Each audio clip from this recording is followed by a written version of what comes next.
something about it. Sid, I was wondering if you could help me. It depends what with. A bearer, but recently freed from his bonds, is keen to join the Curse Breakers. As you know, the work we do is not easy, which is why we test every volunteer's suitability. I was hoping you could oversee this one's evaluation. I don't mind, but why this one? Because he wants to be a scout. Our ranks are filled with men and women capable of breaking chains and putting slavers to the sword. But scouting, we're few with the nose for that, which is why we still rely so heavily on Gav. And since he accompanies you on so many of your missions, I thought you might be better placed to recognize the traits in him that we should look for in those who'd fill his boots. Sounds reasonable. So you're happy to oversee the boys' test, then? One can never have too many scouts. Truer words, Sid. I'll let the initiate know that you'll be attending his trial, and that he is to proceed directly to Northreach in readiness. No time like the present, eh? No time like the present. I'll await you there.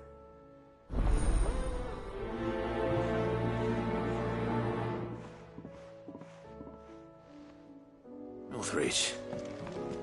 I don't suppose they could have chosen somewhere closer.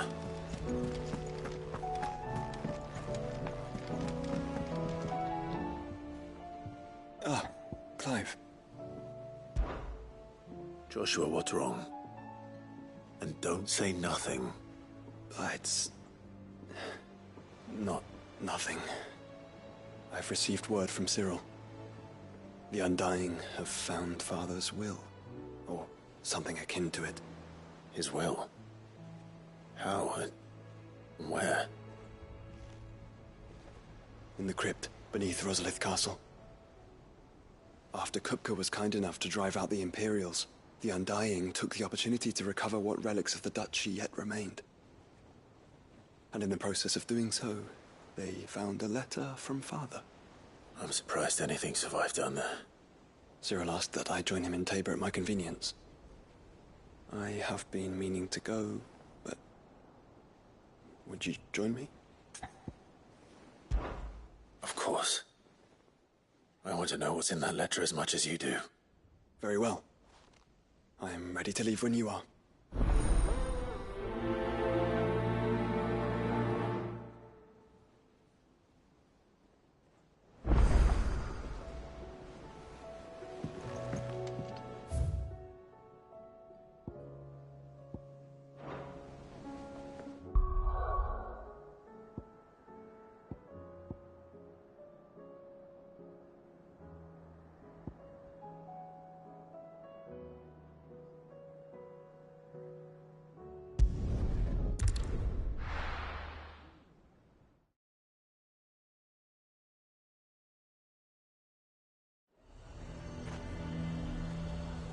Nazir might at least have mentioned where in Northreach he'd be testing this recruit.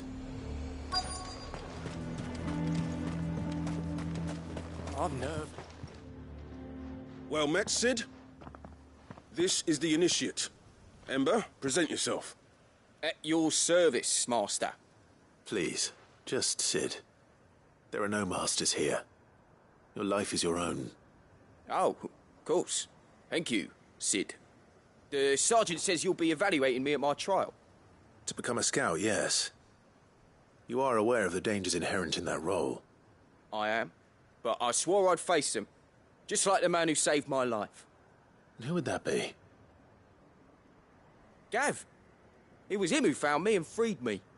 No magic, no support, just one man and his nose. Came and sniffed me out. It taught me what one man can do if he puts his mind to it. And I've been training ever since, so that one day I can be someone's saviour, just like Gav was mine. I'm sure he'd be flattered. You clearly have good intentions, Ember. And it sounds like you're under no illusions. Stick to this path and you'll make a fine Cursebreaker. So, what? Have I passed? You haven't even started yet. Now listen.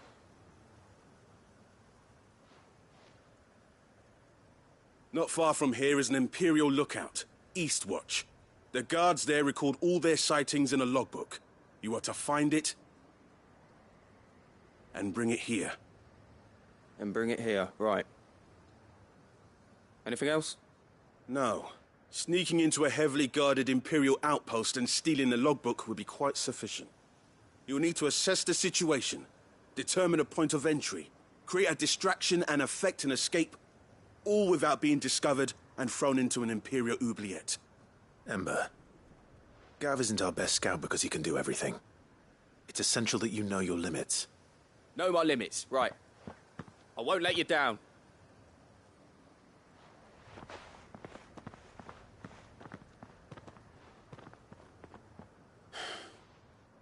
It shouldn't be as dangerous as I made out. But keep a weather eye on him all the same, would you? On my way. All right, Ember. Impress me.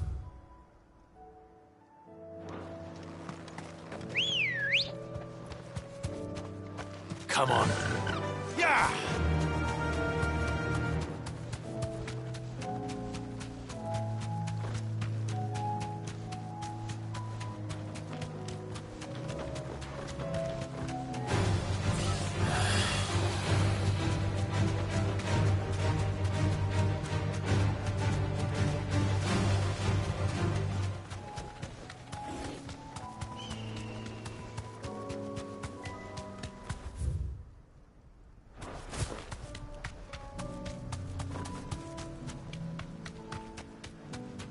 These are clean kills.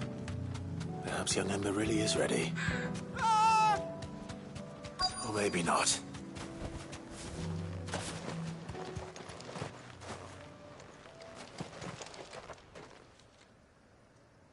Damn it. Ember, draw your sword! I can't! Then run! If you want him, you'll have to go through me. Nice try.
Ember, are you...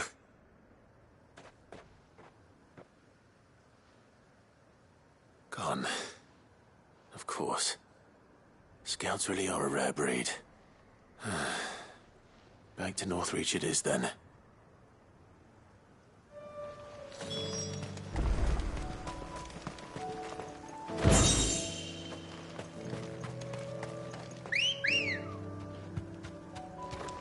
Let's go. Faster!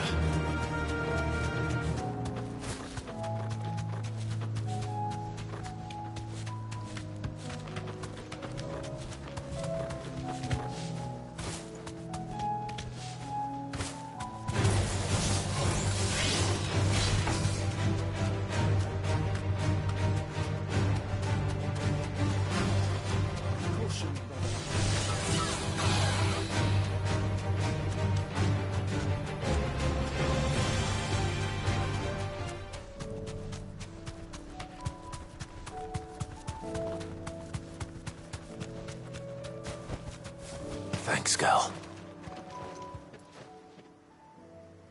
I didn't expect you back so soon. Where is Ember? How did he fare? I thought I'd find him with you. He must have fled. I followed him to Eastwatch, where I found him being set upon by a wild Avis. He was just standing there. Didn't even draw his sword. I had to step in and take care of things. But by the time I had, he was nowhere to be seen. I assumed he'd set off in your direction, but apparently not. Oh, I'm sorry, Sid. I knew the boy had a nervous streak, but he seemed like... The right man for the job? I believe this is the logbook you tasked me with retrieving. Eh? How did you... Don't you tell me you breached the tower while Sid was busy saving your skin. What? Wasn't that what you asked me to do? To bring the thing back without getting caught? He has you there, Nazaire. And he did it all on his own. But Sid, he did what he thought was best. And now I have to decide whether I agree. Of course. We'll await your evaluation back at the hideaway. Don't you leave my sight. Yes, Sergeant.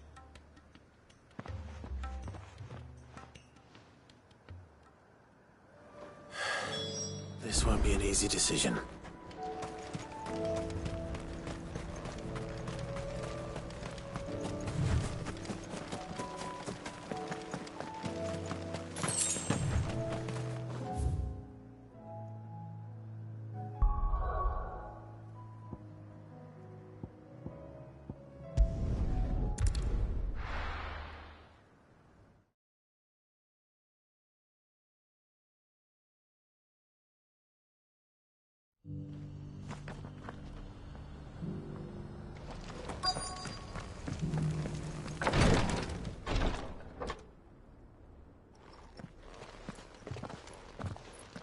Your Grace, my lord, I trust your journey was not overly onerous.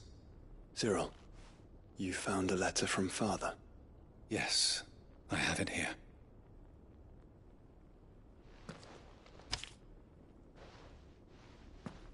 If you would do us the honor, my lord.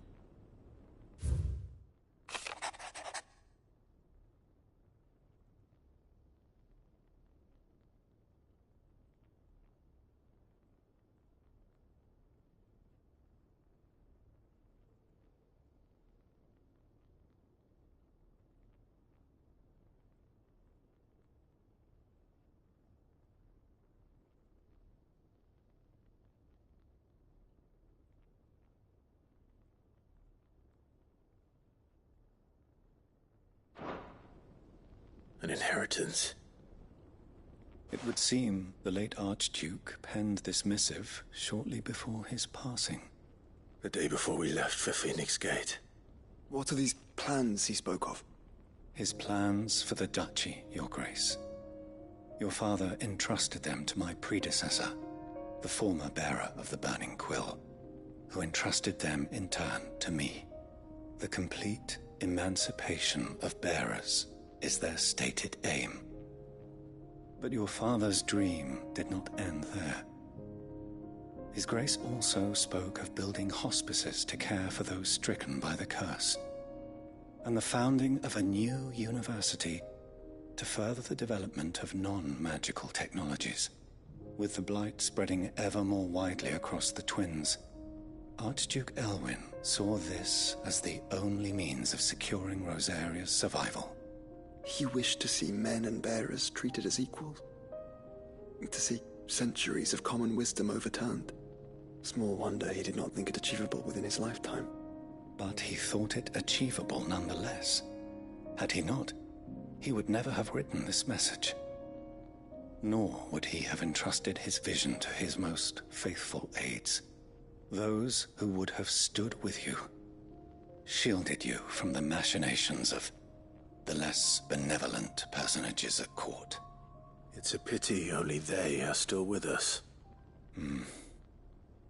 'Tis true that those most loyal to your father were the first to suffer the Duchess's wrath. But one at least remains, and she has come bearing gifts. What do you mean? Mayhap it is better that she explain, my lord. After all, the duties entrusted to me by my predecessor extended only to recovering His Grace's will and arranging a meeting with the one who might execute it. Or a part of it, at least. And where is this woman? She awaits you in the archive, Your Grace. Thank you, Cyril. Shall we then?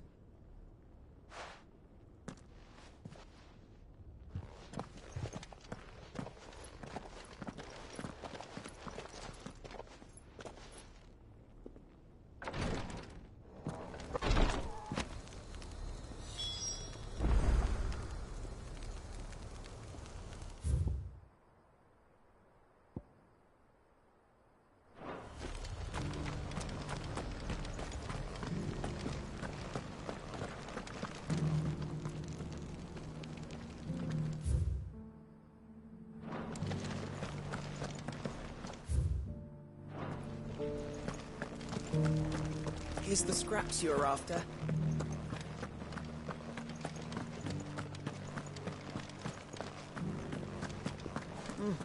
Not a scratch on them. Have you noticed the Elder has been coughing less of late? Yes. I hear Master Cyril drinking.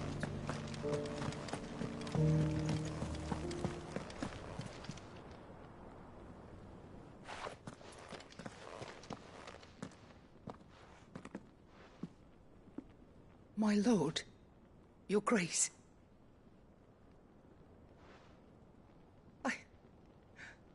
I hardly recognize you. I am Goditha, retainer of House Rosfield, loyal servant to the Phoenix and his shields. Your father, the Archduke Elwyn, entrusted me with the delivery of a gift. I only hope you can forgive my tardiness in bringing it to you. Lift up your head, Lady Goditha. You have our gratitude for your service to our house and to our father. I merely did my duty, as any proud Rosarian would. My lady, perhaps you could explain a little more? What exactly is the gift you bring? As I'm sure you know, it has long been the custom for the children of House Rosfield to be presented with certain keepsakes upon their coming of age. Indeed it has. Our father often spoke of the day when our turn would come. And had he lived to see it, he would have presented you with the treasures I bear. Matching armbands for you both. Alas, he did not live. Indeed, he was taken from us even before they could be completed. He had intended to claim the Heartstone with which each armband was to be finished himself, but it was not to be. And his gifts remain incomplete. I see. It saddens me to bring them before you, as they are. It was your father's wish that you be presented with the finished articles, not these, works in progress. But with his grace long since gone, and the stone left unclaimed, I had little choice. You are grown men now, and his house is yours. And while I would not presume to insist upon your claiming the Heartstone in his stead, I know that nothing would have pleased him more than for you to do so. Thank you, Lady Goditha. What say you, Clive? What else? Of course, my lady. May our father's will be done. Oh, I am much obliged. Do you know where we might find this Heartstone, my lady? I do.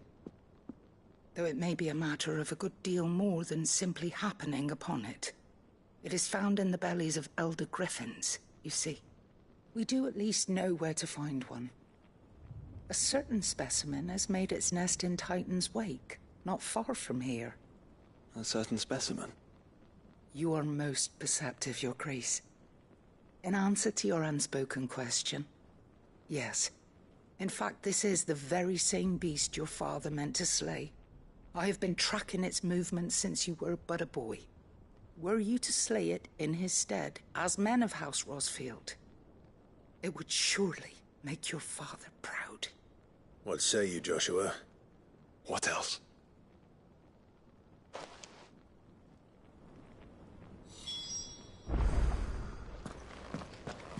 Titan's Wake.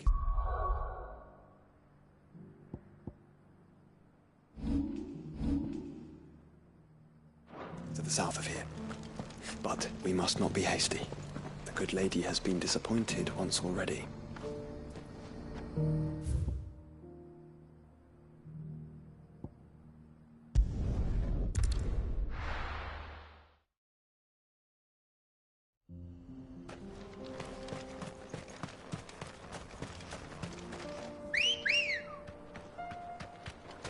Let's go.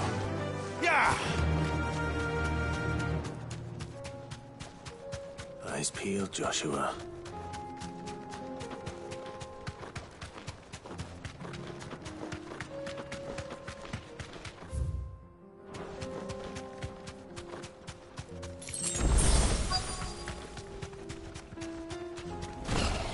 There it is. For House Rossfield.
Is this the Heartstone?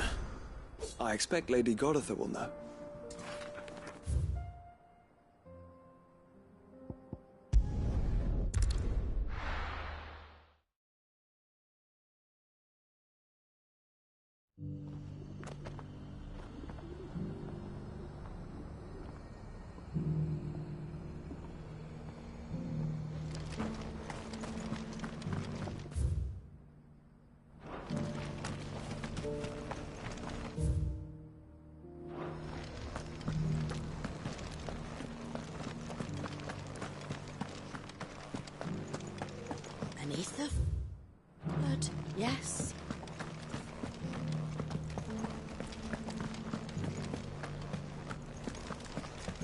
Here's the scraps you were after. Thanks. Can't do without leather if I...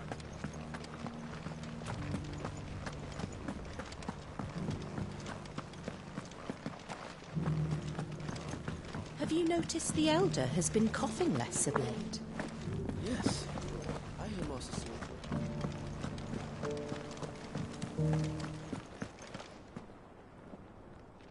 Oh, thank the Founder you were safe.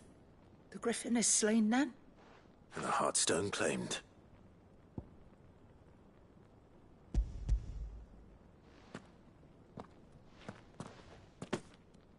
Yes. This radiant luster, like frozen flame, is just as your father described it. Thank you, my lord. Your grace. Your father would be so proud. Lady Goditha, the lapidary is ready. Thank you, Cyril. I will be with him shortly. If you would excuse me, I shall have the stone cut and set forthwith.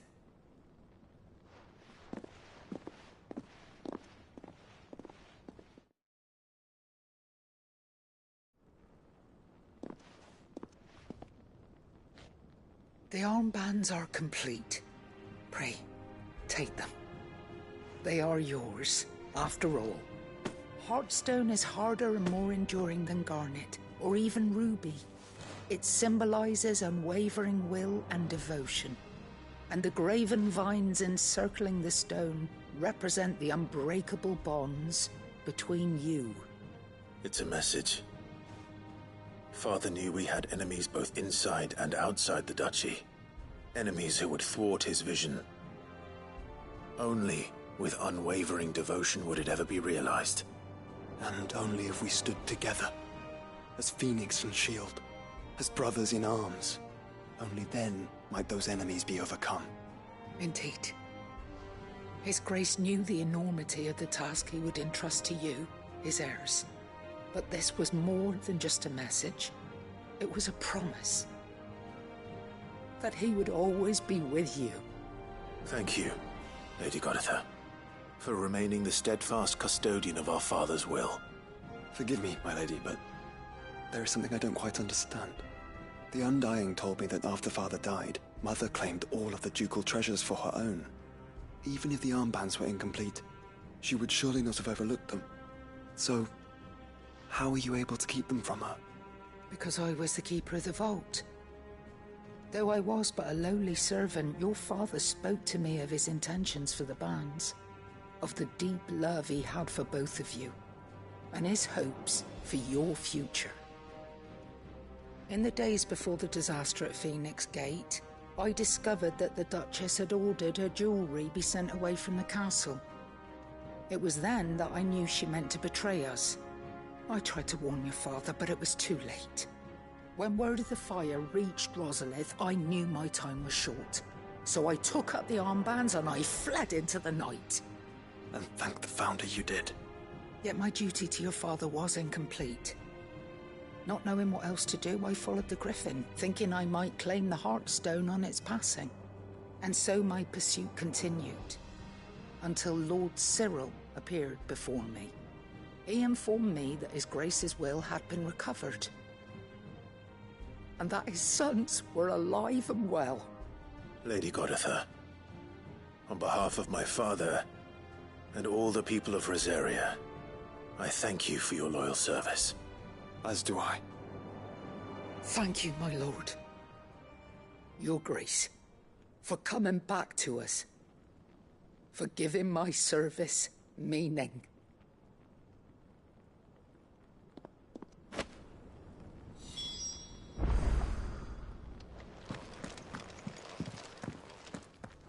The bands suit you well. It must be gratifying to finally receive the inheritance that was denied you for so long. It is. And we thank you for the part you played, Cyril. If you would permit me to play my part a little longer, might I suggest that you make your way to your father's memorial atop Hawk's Cry Cliff? Let him see that you have received his blessing, and that his vision lives on in you. I suppose it would be churlish not to. What do you say, Clive? Shall we pay Father a visit? I think we should. I was hoping to be able to offer him my thanks before we left for Origin.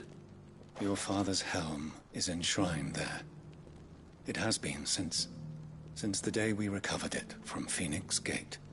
I prithee claim it, for it too is a part of your inheritance, and I do not doubt that your father would prefer it in your hands than perched upon some lonely rock. Thank you, Cyril.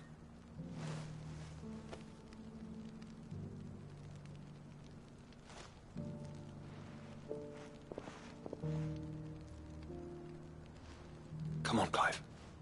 He's waiting.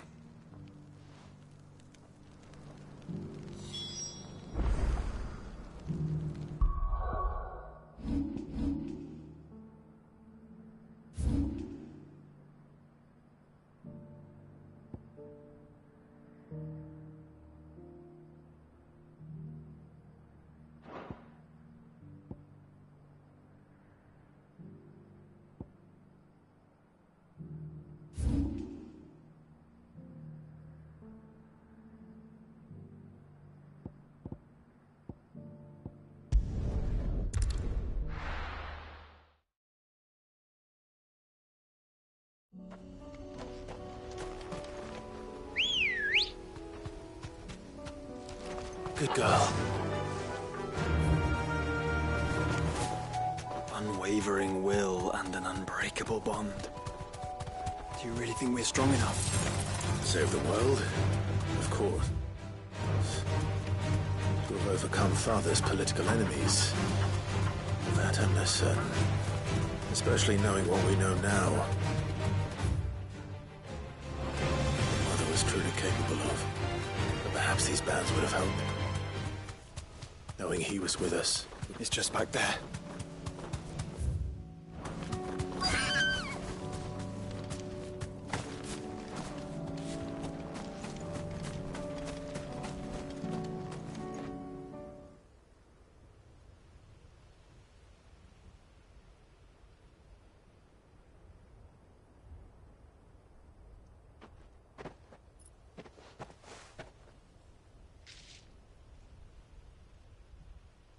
Father always fought for what he believed was right.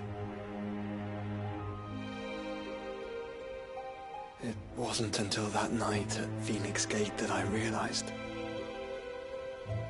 I had never fought for anything. I always had someone else to do the fighting for me.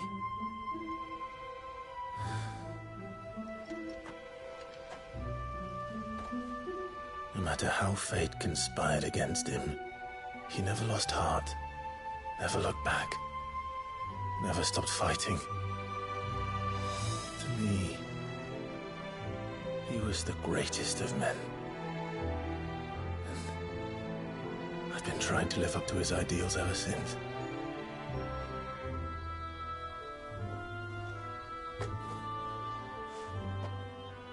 We all have, Clive. We all have. And we'll keep trying. Because that's what he would have wanted. What he would have done himself. Even if it meant standing against the very gods in the heavens. I shall be borrowing this, Father, if I may.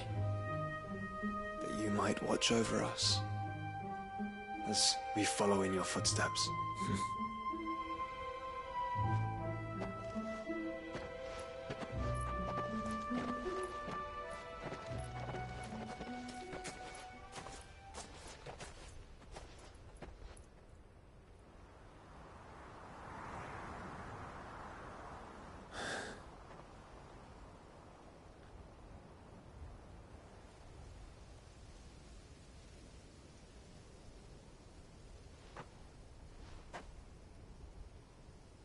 We won't lay you down.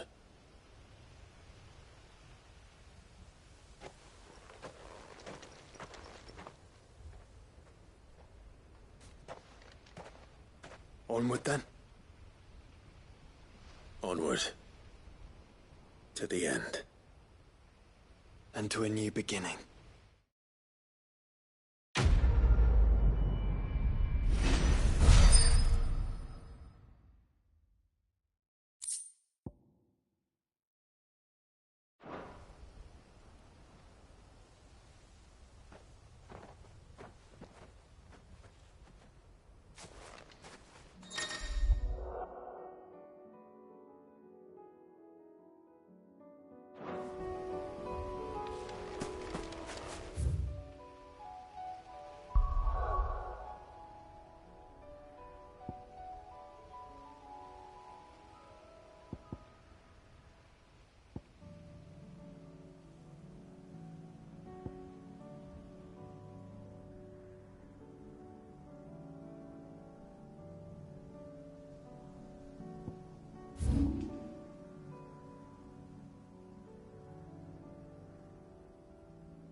This might take a while.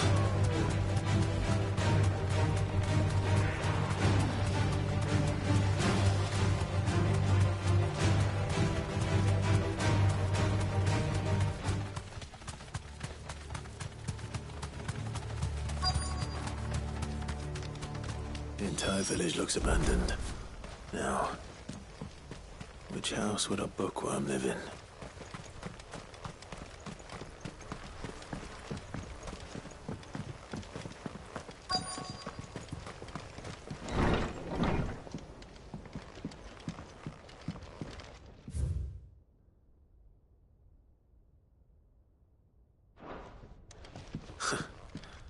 His interests were certainly varied.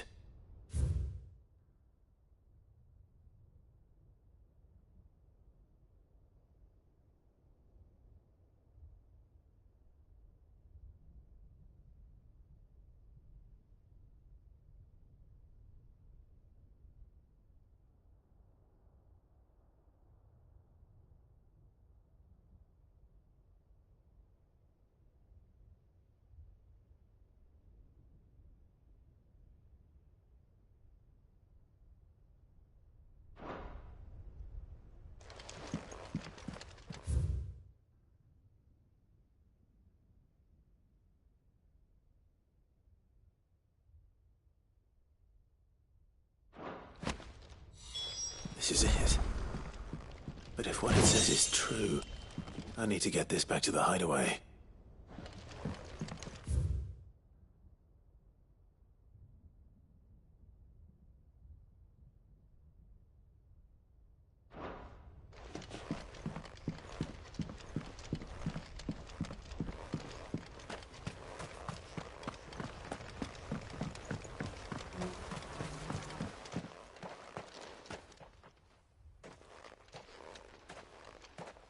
Leaving so soon, stranger? We've been watching you. From a distance, so to speak. Subtle. I know who you are. Then we need not waste time on introductions. Hand me the book. Leave it in our care and return to your life. Your care? Do you mean to burn it, or bury it? That is not my decision to make. But by one means or another, its contents shall be removed from the common record. Then I'll have to politely refuse. I won't let you erase our history. Then we find ourselves at an impasse. Very well. The book can just as easily be pried from your dead hand.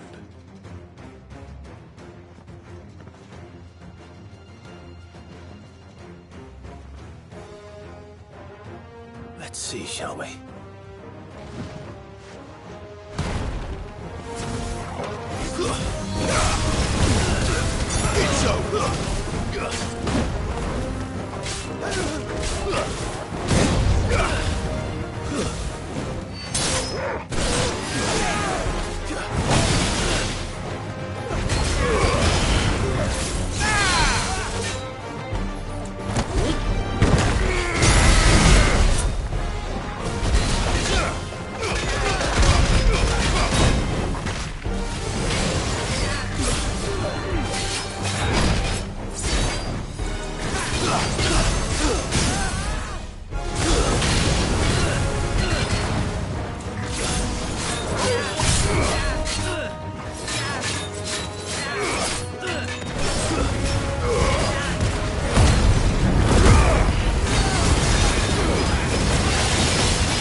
Impressive.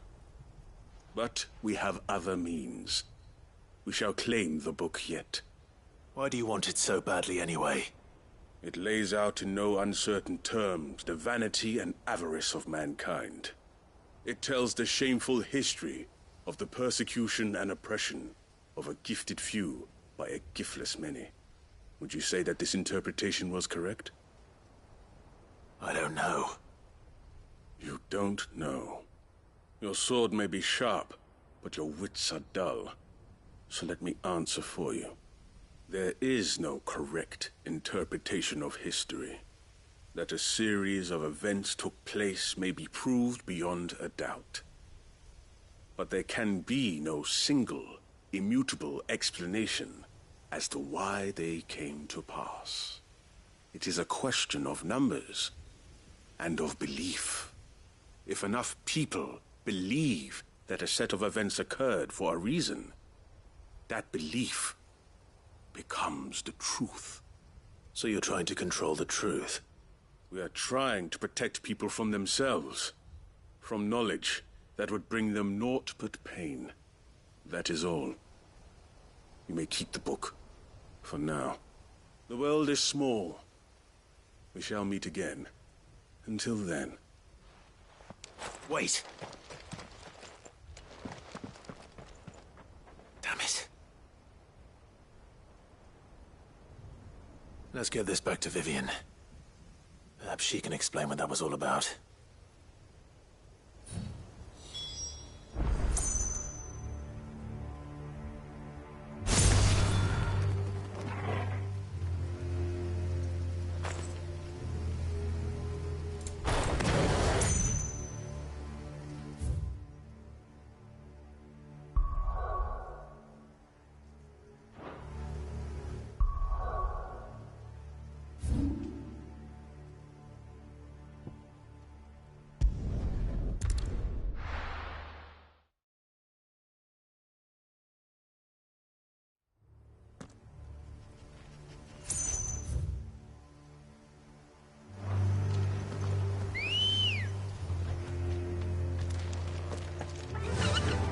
Faster!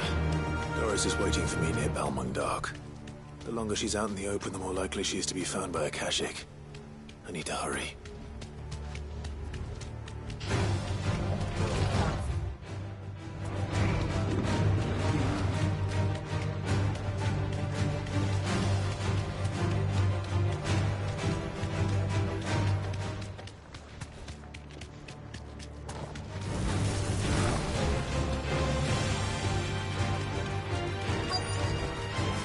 That'll do. girl.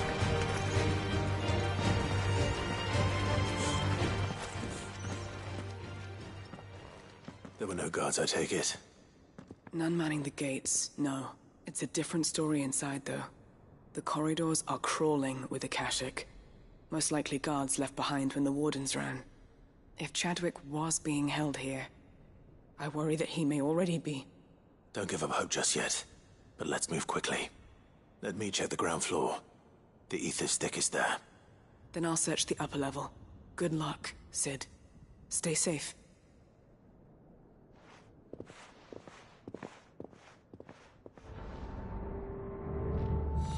Just how bad are the floods inside the walls? Bad enough to turn a bearer. I hope.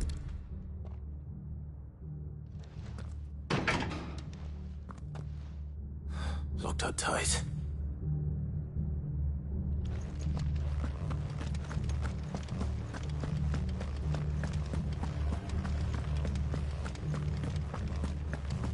Have care.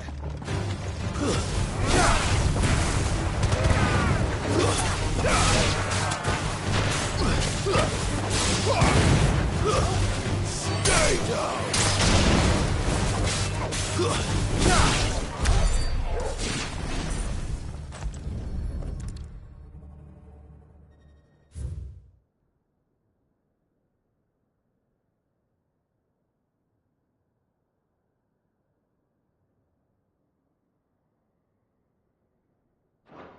So this place was no ordinary prison. And I doubt they'll have taken the creature with them when they fled.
Minimal loss of Waluda lives. And what happens when they run out of bearers? Even the Imperials take better care of their branded than that.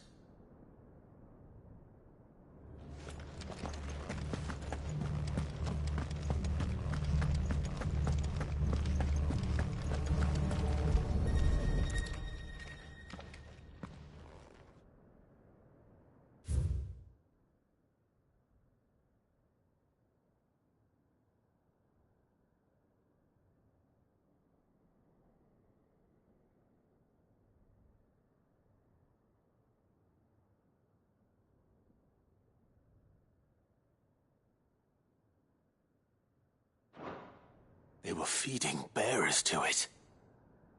This is even worse than I'd feared. Nothing but Akashic down here. Hopefully things are looking better upstairs. I should go and see how Doris is getting on.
No lock downstairs.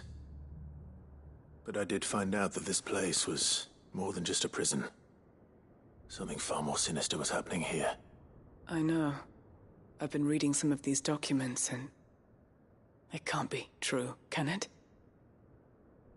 Bearers die every day in service of their masters, but this is so much worse. Pitting bearers against a wild beast armed with nothing but their wits? And all in order to bring about more death. And not just those who could fight, but the elderly, children even. And those who wouldn't or couldn't were disposed of. Whatever that means. I'm afraid it means they were fed to the monstrosity they kept here. Then we're too late. And I was a fool to bring you here. Don't say that. Did you find anything else? A key. But it doesn't fit any of the locks on this floor. Perhaps it will fit one of the doors downstairs. There's a corridor I haven't searched yet. Finish up here, then come and find me when you're ready. All right. I'll be there in a moment.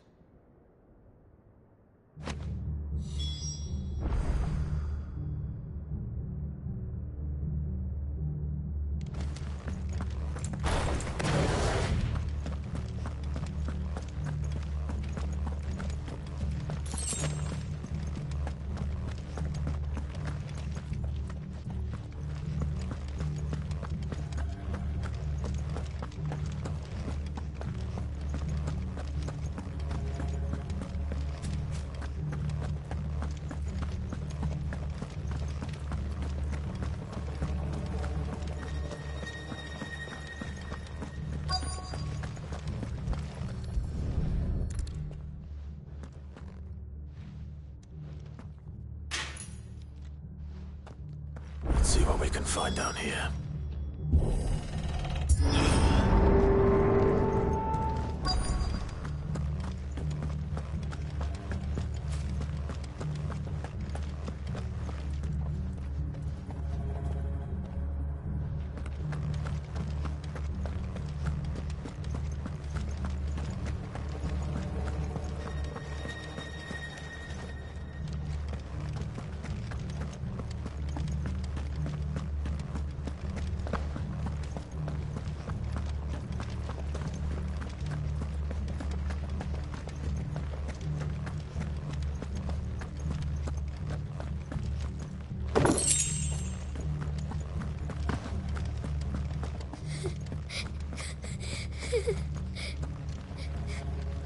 A survivor.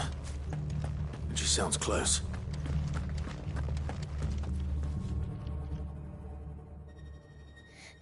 Who are you? There's no need to be afraid. Are you alone? Are there any other survivors? Some of the guards. They're still here. But something's wrong with them. Everyone else was eaten by the monster. Of course there were. Thank the Founder. It was worth our coming. But I'd rather we didn't linger. Are you ready? Ready when you are. You poor thing. He must have been terrified. Did Chadwick send you? What? He fought the monster. Distracted it so I could run away. He must have sent you. He promised to free the others too. Where is he? He opened your cell, didn't he? He wouldn't be here otherwise. Chadwick.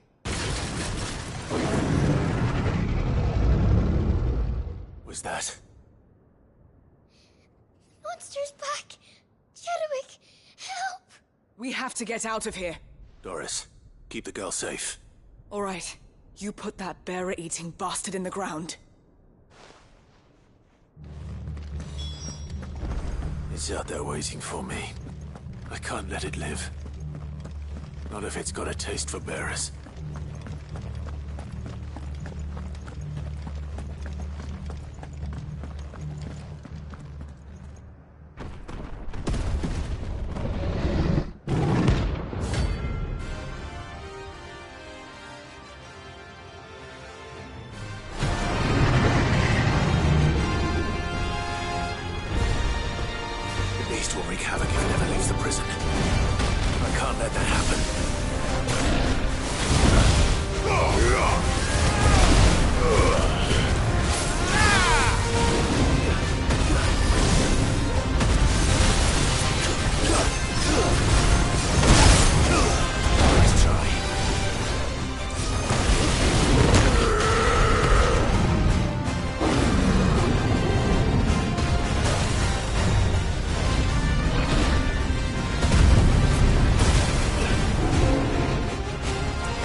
Finally.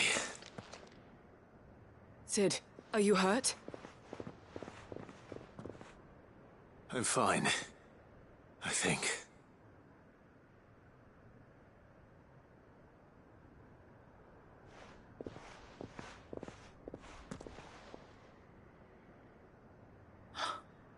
Oh, no. What is it? A diary. I gave it to Chadwick before we went our separate ways. He was here. Do you think that creature? I'm sure he fought bravely to the last. The girl is safe thanks to him. Chadwick. You fool.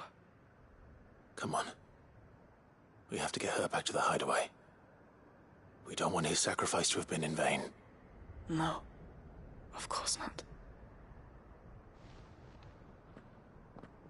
I'll see that she's looked after from now on. It's the least I can do.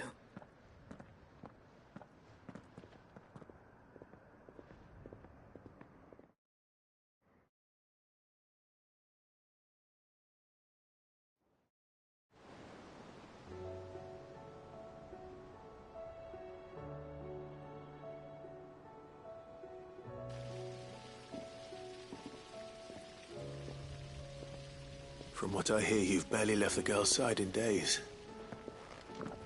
I hope she's recovering from her ordeal. She is. Slowly but surely. She's far tougher than she looks. I thank the flames we found her. If we hadn't... I know. But we did. I'm sorry we weren't able to save Chadwick. There's no need to apologize. Without your help, I would never have found out what happened to him. How he fought to the bitter end to save her. To save Haida Marie. That's the man I remember. The man I thought of as a brother. I wish I could have met him. I'd like to hear more about your past. If you don't mind, that is. Of course. You already met my former master. She trained Chadwick and I to do two things. Kill and obey. We were supposed to be sold to the highest bidder when the time came. But no bid was ever high enough to convince her to part with us. For years, we were her daggers in the shadows. But we could never quite shake our doubts about the things she made us do. And then, one day, we just couldn't do them anymore. So we escaped. But staying together was out of the question. They would have found us too easily. After so many years of training, the pull to serve was always strong. It scared me to think he might have taken another master, become a dagger in someone else's hand. But even in captivity, the battles he fought were his own. And he died not as someone's tool, but as a hero. Haida Marie is proof of that. Bearers can cast off their shackles. And the Cursebreakers will show them how. I'll fight until my dying breath to see it done. For Chadwick, and for all of us. Thank you, Doris. We'll be counting on you.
Vivian.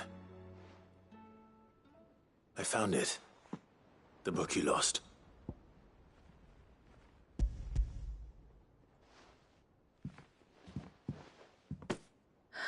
You found it. Thank you, Clive.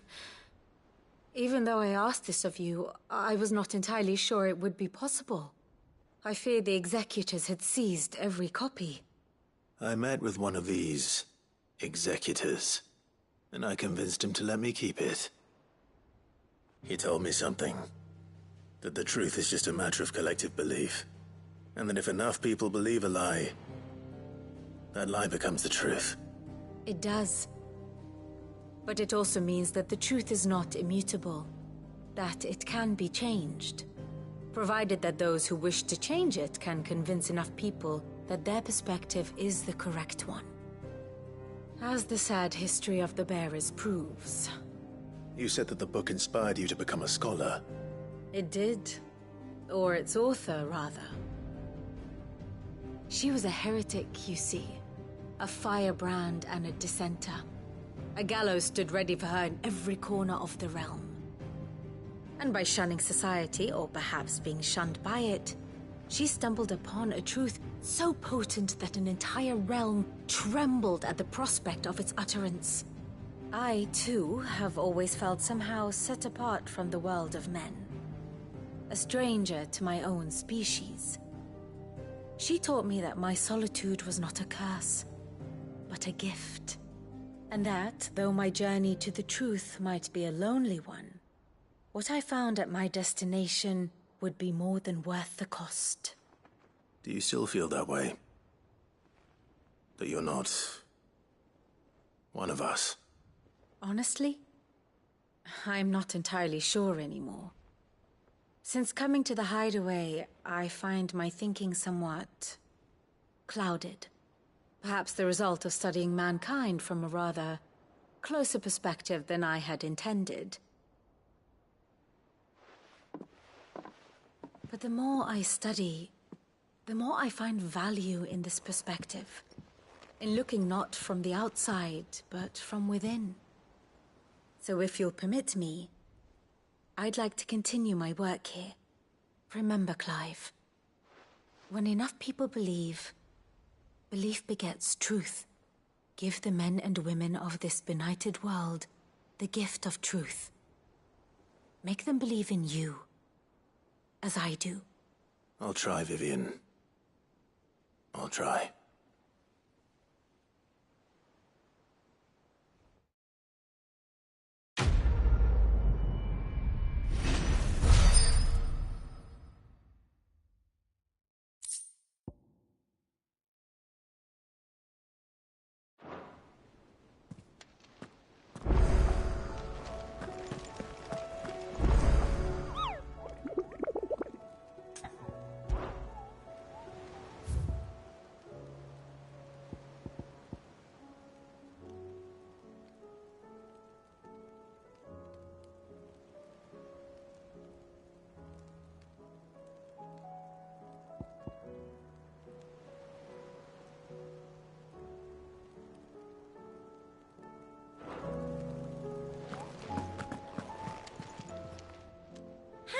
Help you today, Clive.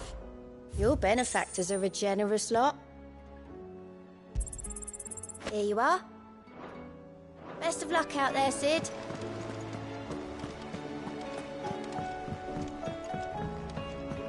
You should have seen him. Welcome back, Sid. Welcome back, Sid. Yes. Welcome back. Trip wasn't too much of a pain in the arse, I hope. Truth be told, it was me who suggested roping you in to help with the trial. But from what I hear, things didn't go quite as planned. No, they most certainly did not.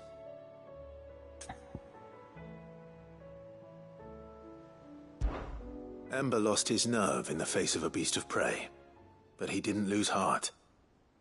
He pressed on, and he achieved his aim. And is that not what we ask of our scouts? Indeed it is. Thank you for your honest appraisal, Sid. The fact remains, however, that Ember will not always have a battle-hardened warrior on hand to pluck him from the jaws of peril. All I have gleaned from this trial is that without someone watching his back, Ember is little more than a liability. Wait, Sergeant. Ember still has much to learn, it's true.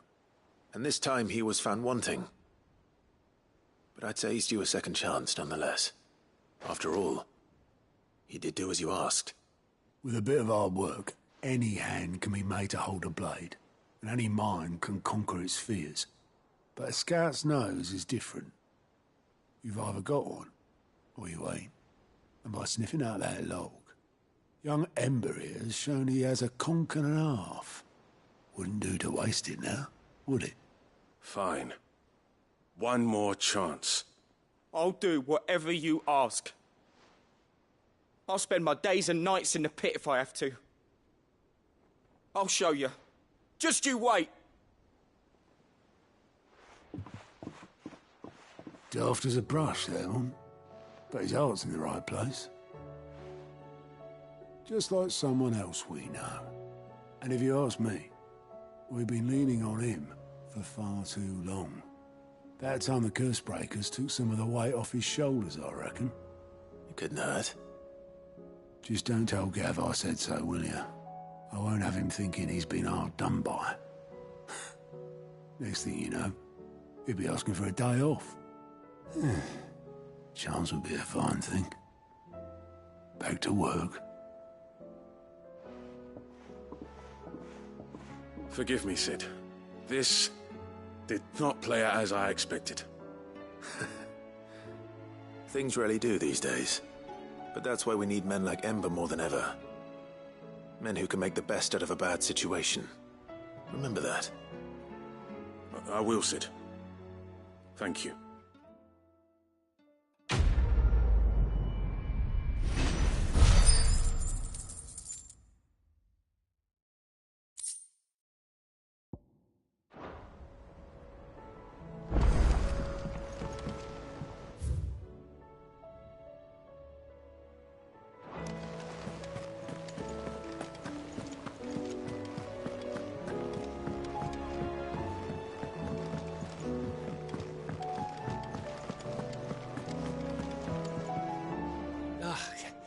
You alright? Something troubling you? No more than usual. It's just... Etta's baby will be coming soon, and I wanted to make something for it. I'm sure she'd like that. Back in the north, families would always make gifts when a bairn was on the way. Yeah, I'll let the little tykes know they were welcome in their new homes, like. So, what's the problem? Well, the problem is that Etta's due any day now, and I don't know if I'll be ready in time. Is there anything I can do to help? You know, there just might be. All right, then. What exactly are we making? A good luck charm. But not just any good luck charm. Not just any. No. One made from the feather of a silver chocobo. There's naught lucky in all the realm, or so we used to say back home anyway. Thing is, they're hard to come by. Had Otto and Karen check with their suppliers, but nothing.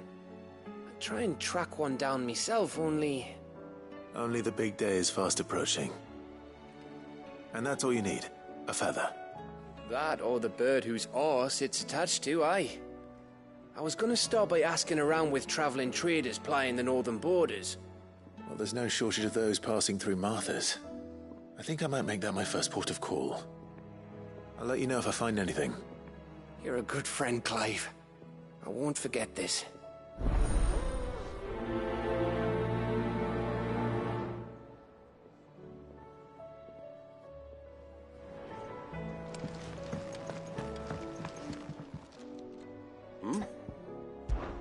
Clive, my boy! Rutherford informs me that we owe you our thanks. Hadn't intended for you to get involved, but such are the times we live in, huh? I would have done the same for anyone else. You're far too modest, Clive. You'd make a terrible nobleman. But tell me, is the realm truly in as dire a state as Rutherford suggests? From what little I saw, You were right to be worried.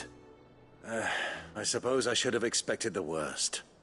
But I was rather hoping the great and good of the realm might have things a little more under control. Alas, it seems that firm leadership is in short supply these days, and without it, the people are bound to lose their way. We must move quickly. But where do we start? True, the challenges that face us are many. But in my estimation, there are two key areas to be addressed before any other. The realm's armies and her larders. As you've seen firsthand, it's every man and woman for themselves out there. Certain cities have banded together to try and maintain some semblance of order, yes, but such cases are few and far between. And yet, the only remedy for the chaos that faces us is unity. A unity that transcends even the borders laid down by our ancestors. In short, if Storm does not stand together, she will fall apart. But how would one even begin to unite the realm? The armies, my boy. As I told you already, we begin by restoring order among the ranks of those sworn to maintain it. Sadly, I doubt I could convince even the lowliest gaggle of privates to dig a latrine together. But I do know someone the High Commanders have been known to listen to on occasion.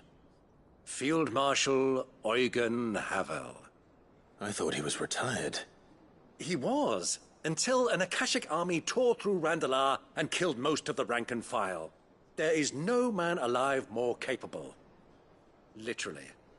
And as luck would have it, I've already spoken with him on the matter. Of course you have. And he's agreed to help. On one condition. That he first speaks with you personally. Havel has always been a man of frustratingly rigid principle, and he has certain qualms about clasping arms with, well, with an outlaw. I extolled your many virtues as best I could, of course, but the old goat was adamant that he be allowed to appraise you in person. You don't mind, do you, my boy? Of course not.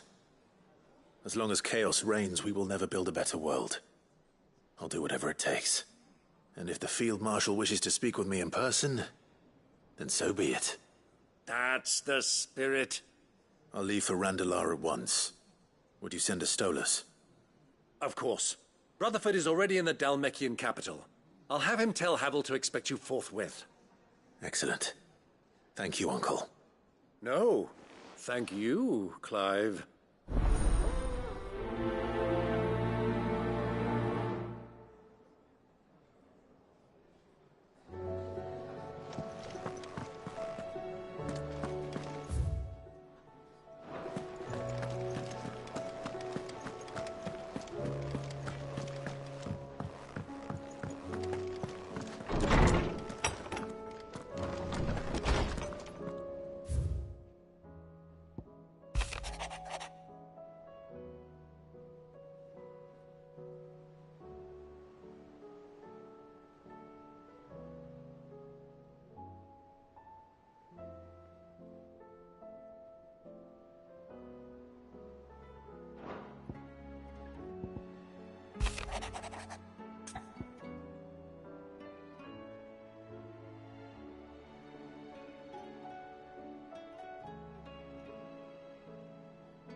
If Joshua's worried about Jill, I should go and speak with him.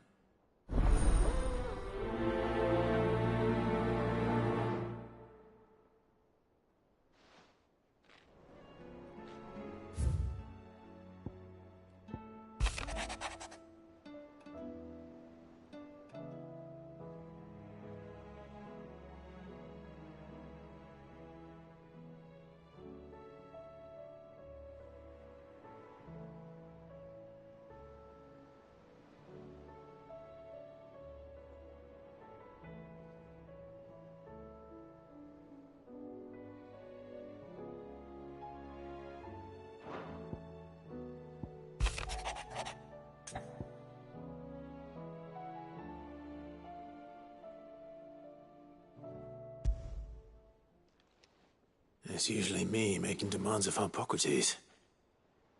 I wonder what this is about.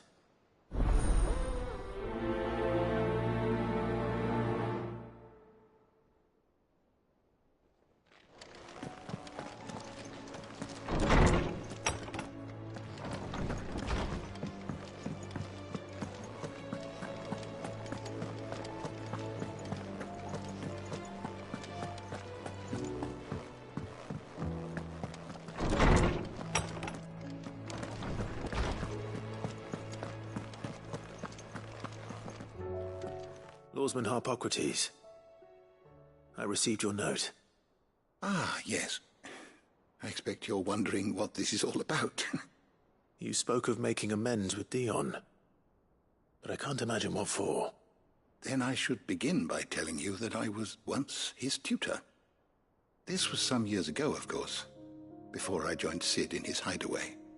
At that time, I was counted among the foremost scholars of Oriflamme, and was accordingly invited to the palace to supervise the young prince's education, all to ensure that the future emperor had a firm grounding in, well, everything an emperor should.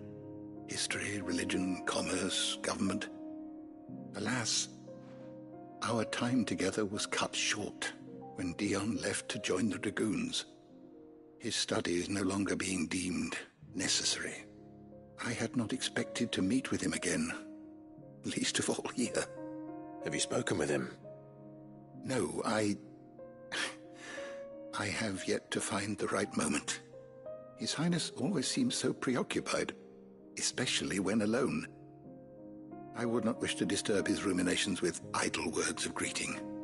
Not when I know he dwells upon the evil Ultima had him commit in the Dominion. The guilt weighs heavily on him, I know. But as you say, that was Ultima's doing. Surely you can't blame yourself. When I first met him, it was not guilt, but his people's expectations that weighed heavily upon him. And I did nothing to ease that burden. He bore it alone, until the day he could not bear it any longer. It is one of my greatest regrets that I only ever offered him my wisdom, when what he truly needed was friendship. The blame for Dion's transgressions lies not only on his shoulders, but on mine. I see. I'm ready to help you in any way that I can. Then I beg that you bring me a wild wyvern tail. Apothecaries across the ages agree that even to glimpse such a flower is to be granted inner solace. Fabulists and fraudsters all, of course. But there is oft a seed of truth to be found where even the most outlandish opinions align. Well, it can't hurt to try. Where can I find this flower? And how will I know it? You have seen cultivated wyvern tails before, I trust. The lily-white blossoms from whose roots the poisonous ink for the brand is distilled. Well, those which grow in the wild differ only in their purple hue. The harsher the environment in which they are raised, the deeper the color. There is a waterfall in Rickmal's roost across the strait, where the flowers once grew in abundance. Whether they still survive there, I know not. But try as I might, I can find no likelier location. It's all right. I'll find you a wyvern tail one way or another. Thank you, Clive. And please, be safe.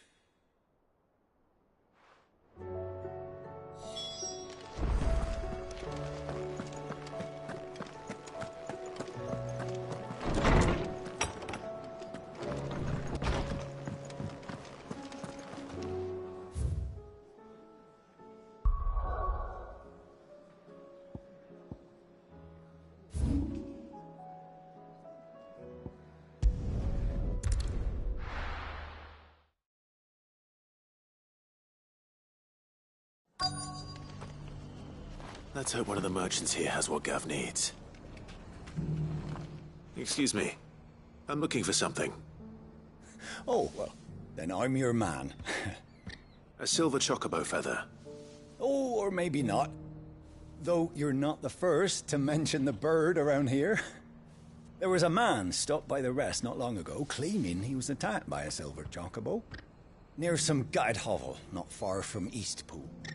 Most took him for a braggart and a liar, but who knows? Perhaps there was some truth to his tale. We'll see. Thank you.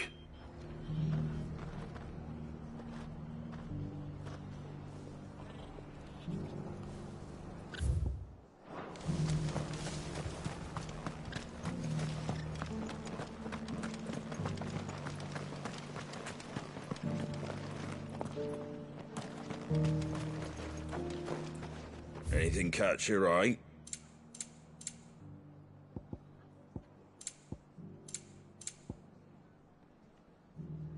Take care out there, eh? Just because the heavens have gone to wreck and ruin, it don't mean we have to.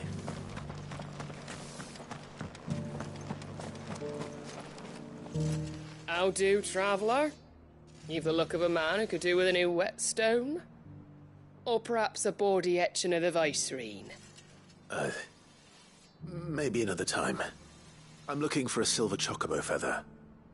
If that's the case, rumours are all you're likely to find. No one has seen a silver chocobo for years. Word is they were all hunted for their feathers. Some northern nonsense about bringing good luck. Didn't bring them much, nor their bows. If any are still out there, I reckon they'll be doing their damnedest not to be discovered. You're probably right. Thank you anyway.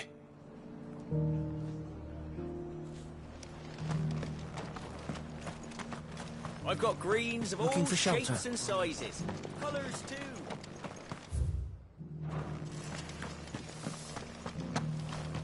It doesn't still hurt, does it? Oh.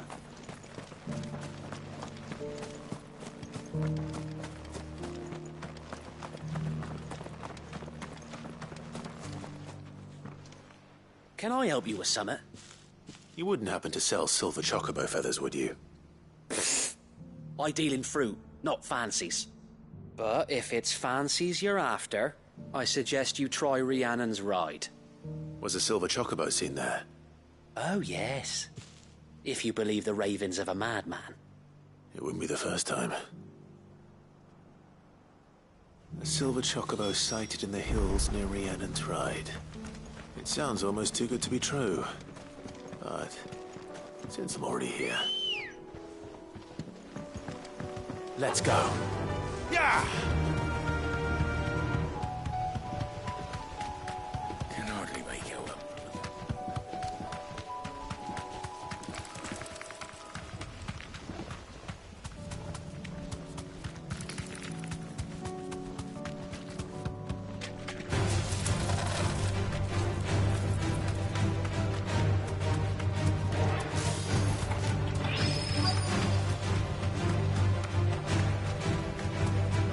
Tracks. They're not left by bandits for a change.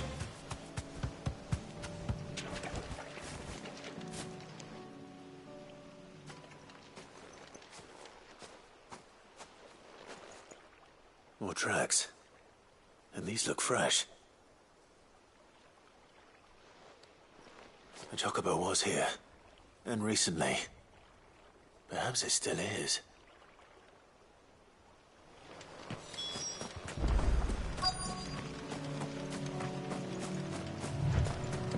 I don't hear anything.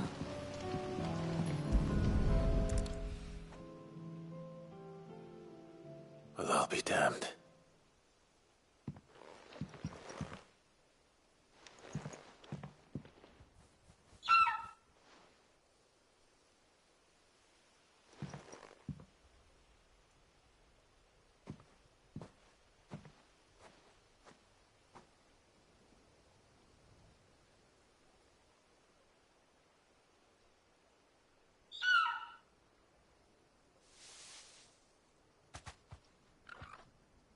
It's all right.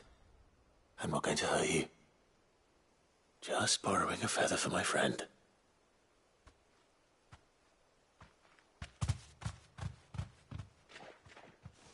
Thank you. Let's get this back to Gav before they change their minds.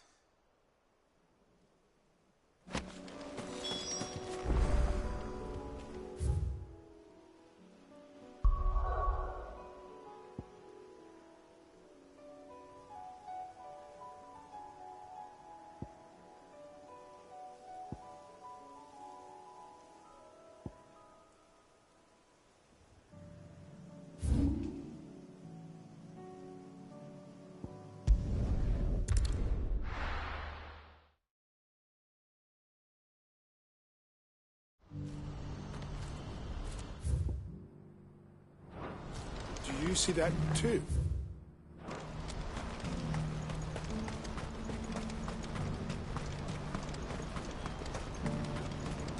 Papa? What is it? Oh, please. Just make it stop. I'm scared.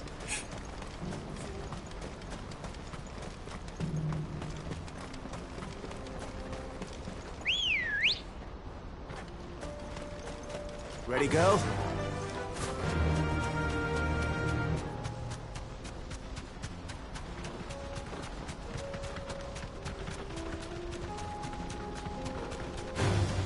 All right.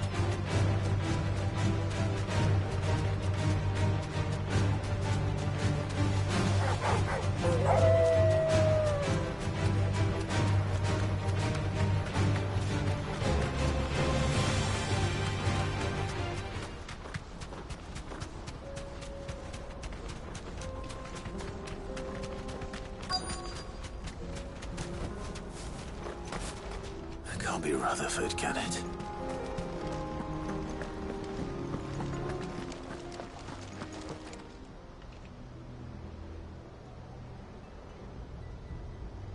Turncoats and cowards, the lot of you!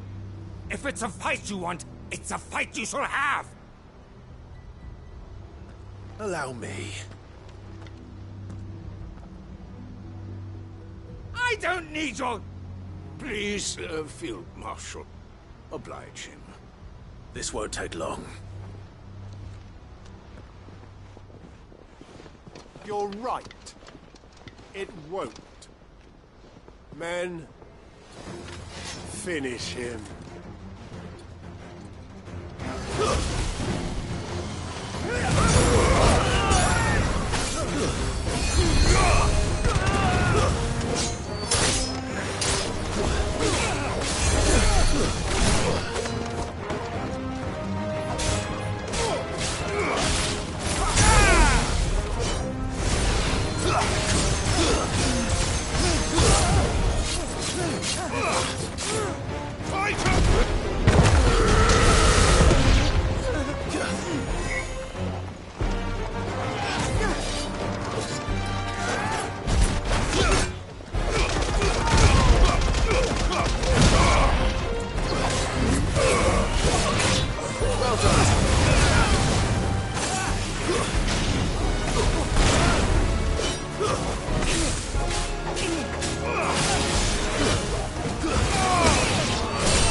A little longer than I'd have liked.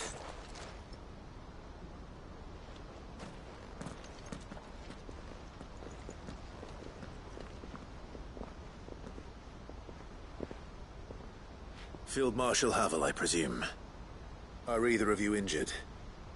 No, my lord. You arrived just as our escort turned on us. Fucking traitors. I'd heard reports of soldiers in the outlying regions abandoning the oaths they swore. But I hadn't thought the corruption had reached so close to the heart of the Republic. It's a fucking disgrace. Your interfering old bastard of an uncle tried to warn me, of course. My lord Marquis. Or is Sid the Outlaw more to your liking? Call me what you want. It doesn't change who I am, or the urgency of the message I bring. My uncle has a plan to right the realm, and he needs your help to see it through. Before I agree to anything, I'd have you answer one question. What do you stand to gain from all this? I won't deny that I might benefit from further chaos. but I seek a new beginning for all of us. And while the choices I've made may not always have been the right ones, I know I made them for the right reasons. For so long, so many of us have been told how we could live, how we could die, when it should have been our decision all along. Now we have a chance to put things right. But in order to take it, we must stand together, even if it be beside those with whom we don't see eye to eye.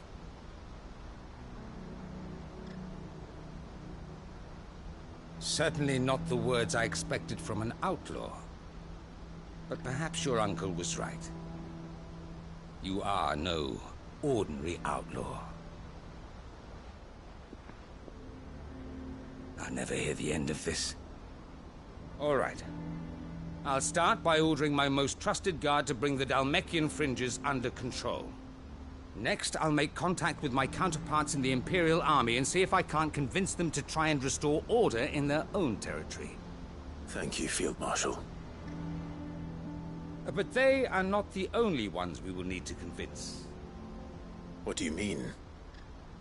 I don't doubt that I can bully some sense into a few generals, but those they answer to require a different kind of persuasion.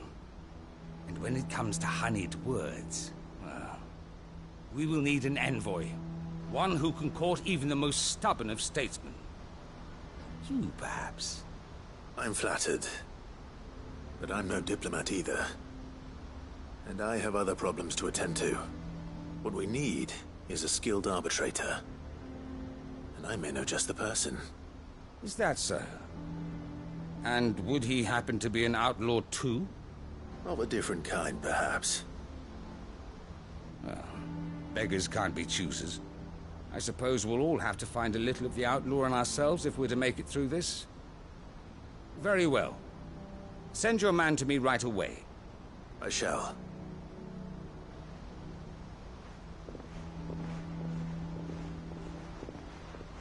My Lord Marquis. Your Lord Uncle bade me escort the Field Marshal to his manor in Port Isolde. And I will see that my associate joins you there. Very good, my lord.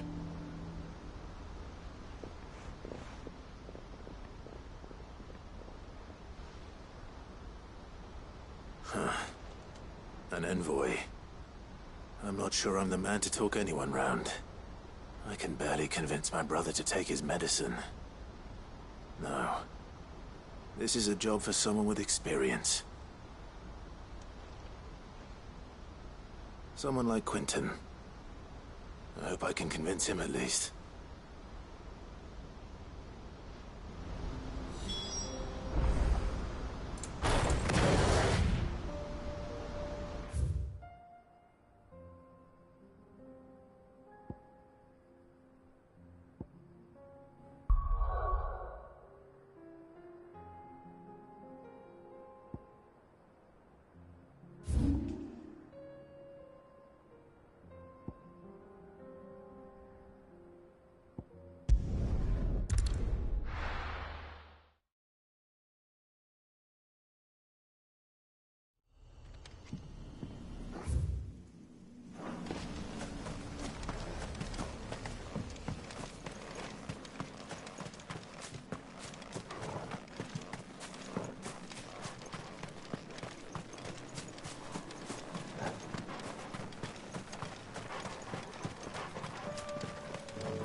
Come on. Yeah!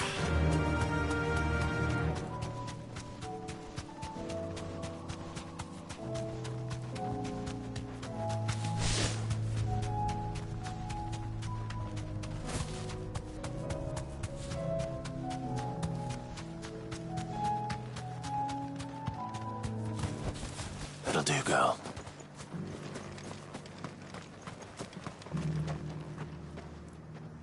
Quentin, I have a proposal for you. Do you now? Something tells me you'll be asking more of me than a cask of Gotand gold. Go on, then. Propose.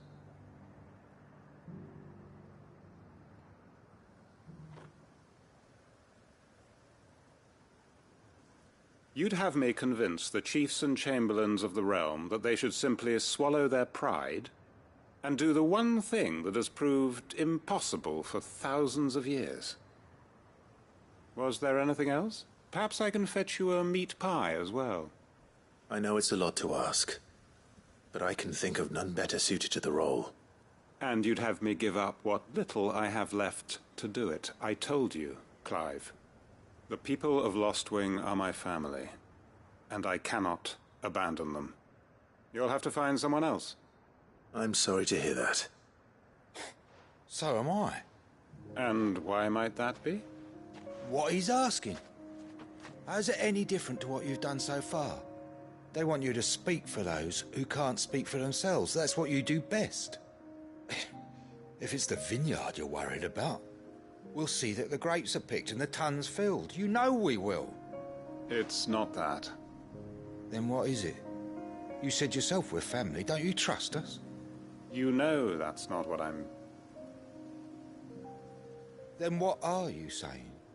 That only we are worth saving? Why turn your back on everyone else? You convinced us we could build new lives for ourselves, and if you can do that, who's to say you couldn't convince the entire realm? A stirring argument. I fear that any rejoinder I make might fall somewhat flat by comparison. So you'll join us? Where do you need me? Field Marshal Havel will want to speak with you in person. He's currently in Port Isolde. I can arrange for a party of Cursebreakers to accompany you there. That would be very much appreciated. I hear the roads are far from safe these days. Hopefully not for long. My uncle will want to know that his plan is taking shape.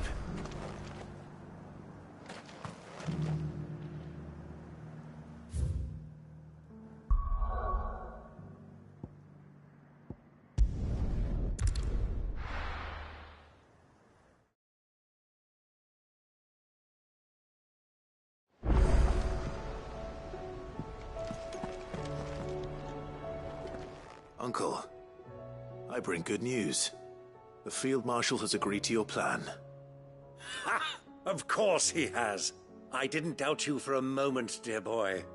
Rutherford is accompanying him back to your manor in Port Isolde as we speak. They will await your return there. As will one other. One other? Who, exactly? Lord Havel was concerned that even if he could get the realm's armies to agree to an accord, he might not be as successful in convincing those with political power.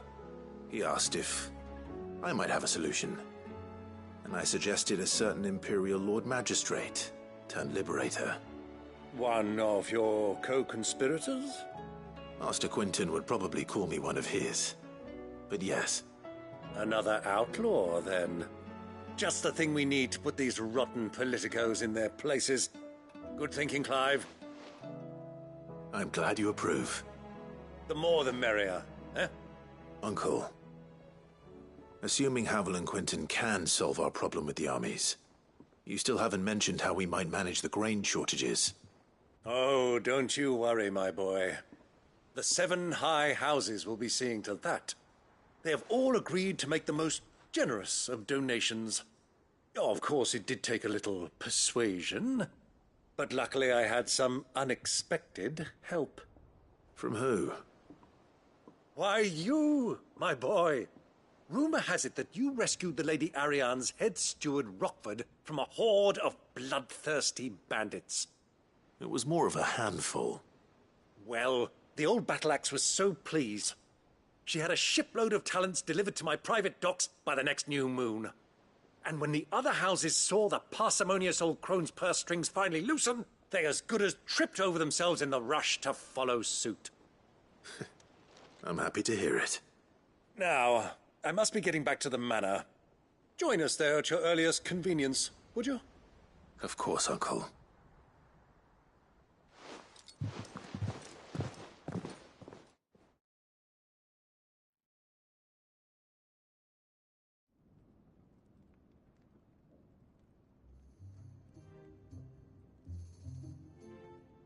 And how, pray tell, will we get that grain to the capital if the roads are still overrun with Akashic?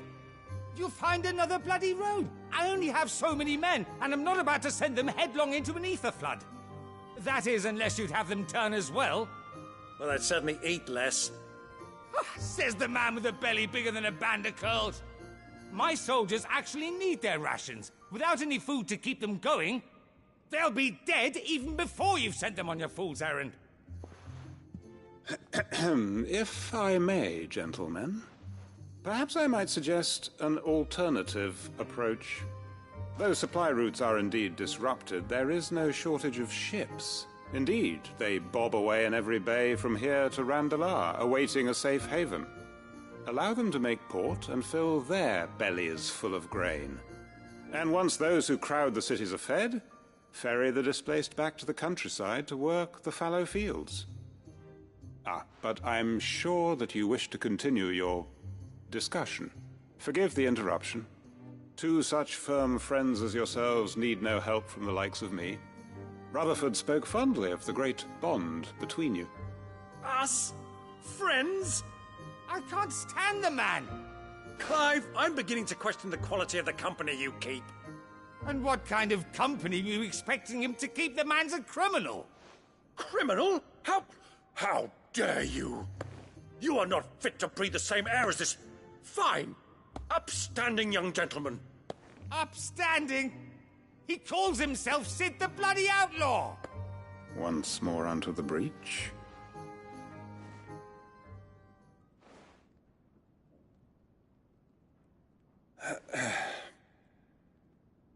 Shall we begin again? What we seek here is not to create a new nation, nor to claim the thrones of those that already exist. We wish simply to bring stability to the realm that mankind might weather the current storm. And to do that, we must convince those in power, the generals, the statesmen, the nobles, that our cause is just. There will be disagreements, yes, and I imagine some resistance, much resistance. But we cannot let that deter us.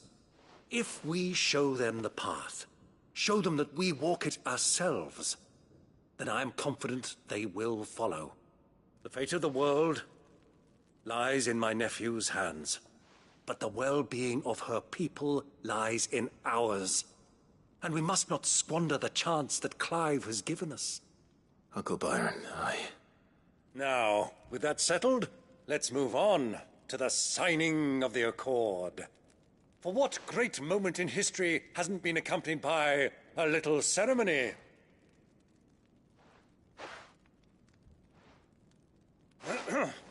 Citizens of Valisthea, I present to you the Triunity. Rutherford, Mike Will.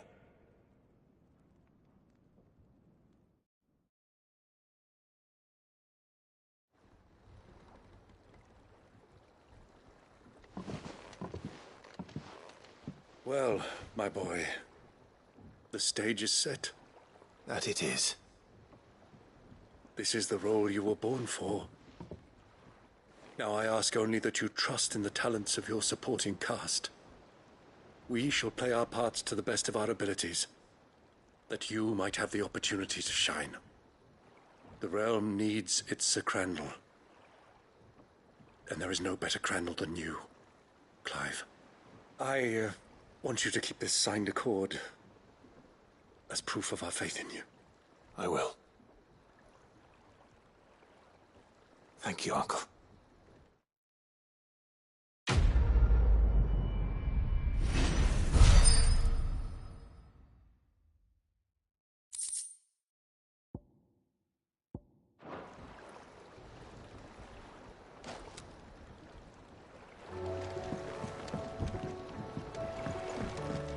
What do you think that thing is? And how the hell is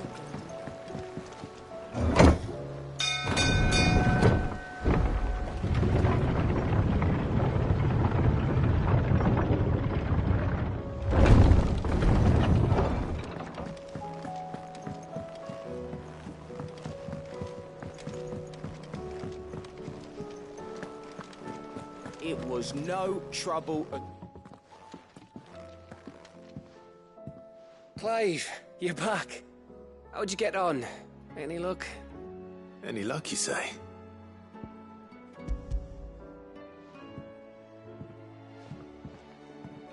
Crystal's crack.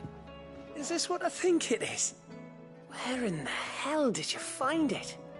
It's a long story.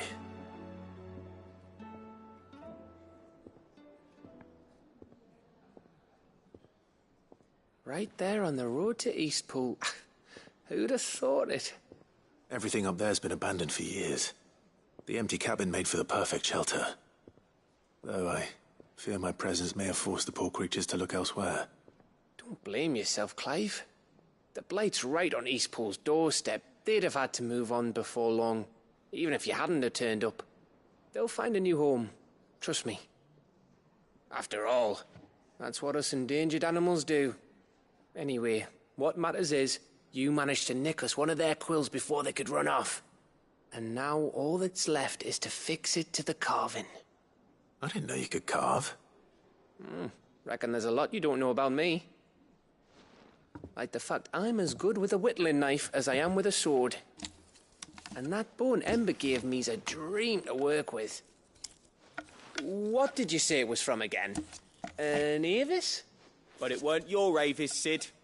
I slew one of my own at last. So all those long nights in the pit finally bore fruit. I'm proud of you, Ember.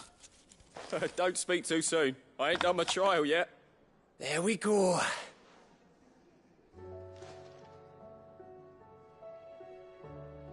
What do you think? I think if you ever hang up your scouting cap, you'll be able to make an honest living. Oh, will I? I should go and see if Ed is awake. Give it my best. You can give it to yourself. Come on.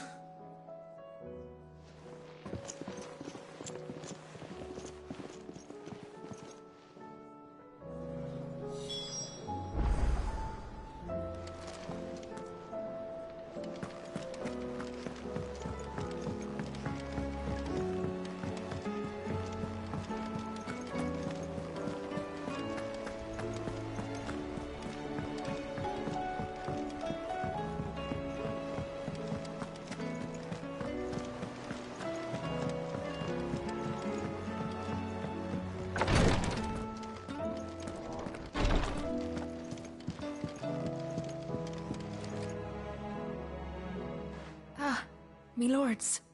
How are you feeling? Well, thank you. Is something wrong? Wrong? No, nothing like that. What it is... Go on, please.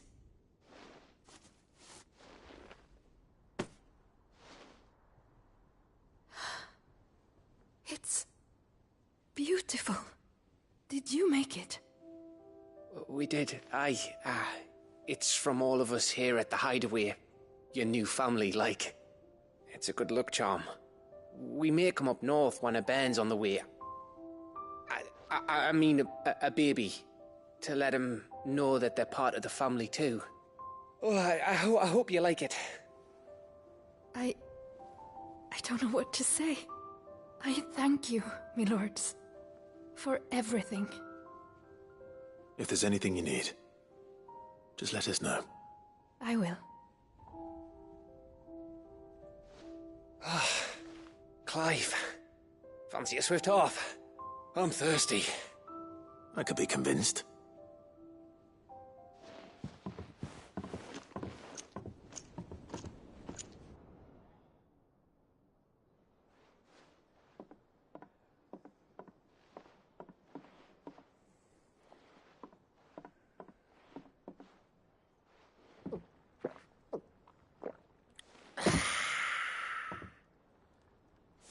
Don't you think you've had enough? No, we're celebrating. I'm gonna be a father. I think Edda might have something to say about that. You know what I mean. Bit of light in these dark times.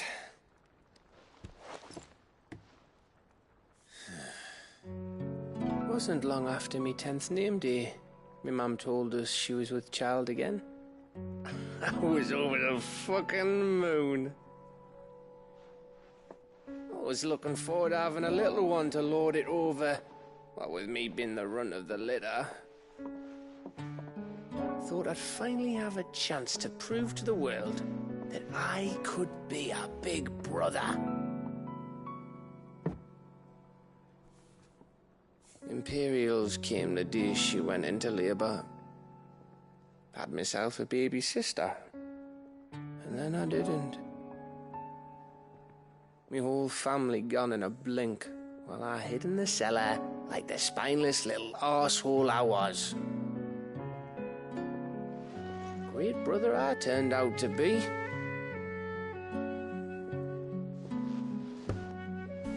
I'll never be a leader. And I'll never be a hero. I'm just a daft little dog who comes running when his master calls. I'll never be like you, or Sid, or Jill, or even Torgal. Have you finished? Maybe.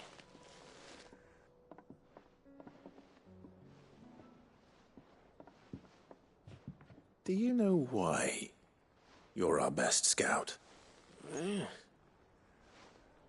Because you don't need anyone to hold your hand. Without your resourcefulness, your courage, your determination, I don't know where we'd be. Maybe hanging off a cliff like,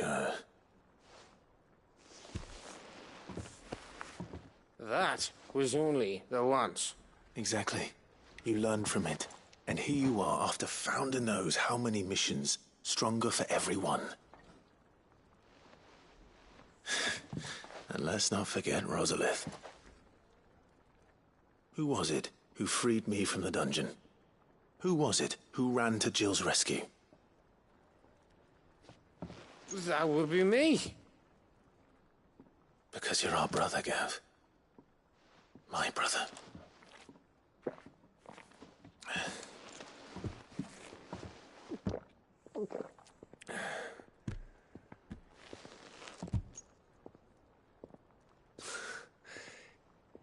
Your brother.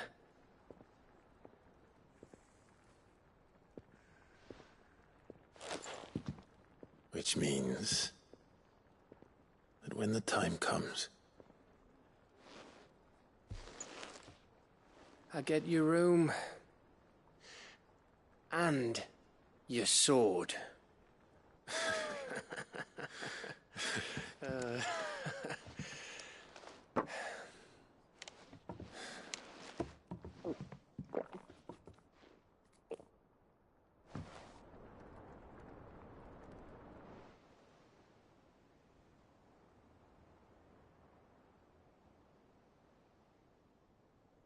I may have had one too many.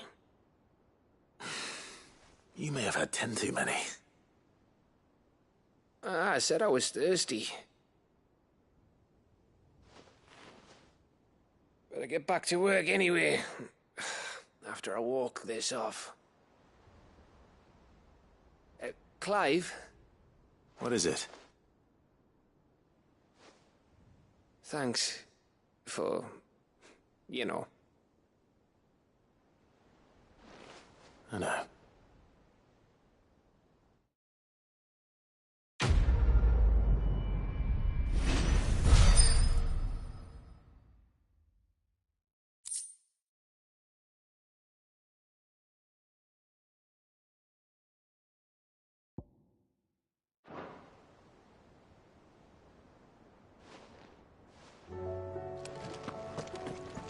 Do you think they'll come back? Of course they will. It's just a... Joshua, I read your message. You're right. Jill is different. I don't think I'd realized how different, but since we returned from Drake's spine, I've felt it more and more. I suppose it's not hard to imagine why.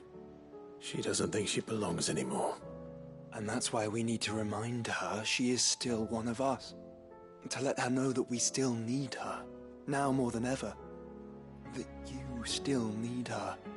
But how to do that? When last we were truly close, we were but children. Of course. Do you remember the time we accompanied Father on his annual tour of the Duchy? And Jill and I broke from the procession to ride up Man's Hill. To see the snow daisies, I remember. It was the first time Father had allowed us to join him. And when he realized you were missing, he had the entire retinue down to the pot boys combing the countryside. In the rain. A thunderstorm forced us to take refuge in a grove of oaks before we'd even made it halfway there. It was the Lord Commander who finally found us, and needless to say, he was none too pleased. Then it seems you and Jill have unfinished business. What do you say? Man's Hill. It's not that far. Oh, true. Though I suspect it is also much changed. Little in southern Rosaria remains as it was when we were children. You're saying I should go and scout the area for bandits? I'm saying we should first go and see if there are actually still any snow daisies left. What would you do without me, Clive?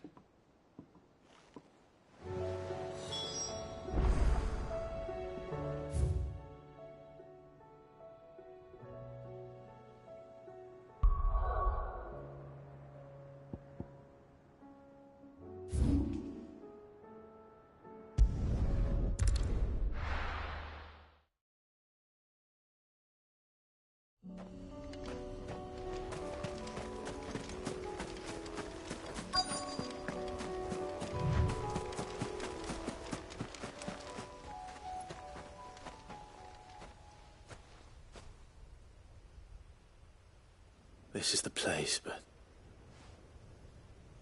I'm sorry, Clive.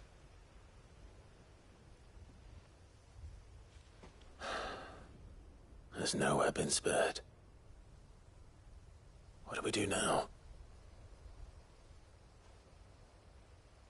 We keep looking. Man's Hill cannot be the only place where snow daisies grow. Perhaps, but... it's the only place I know of. Knew of. Then why not ask someone who might know of another? Someone in the backyard? To the hideaway, then.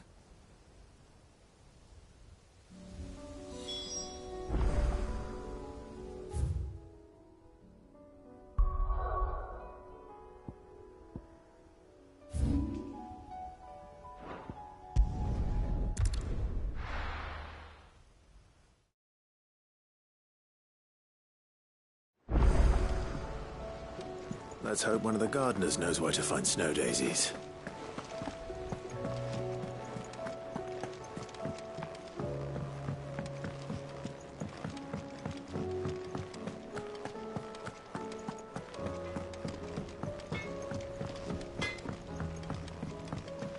Say what you will.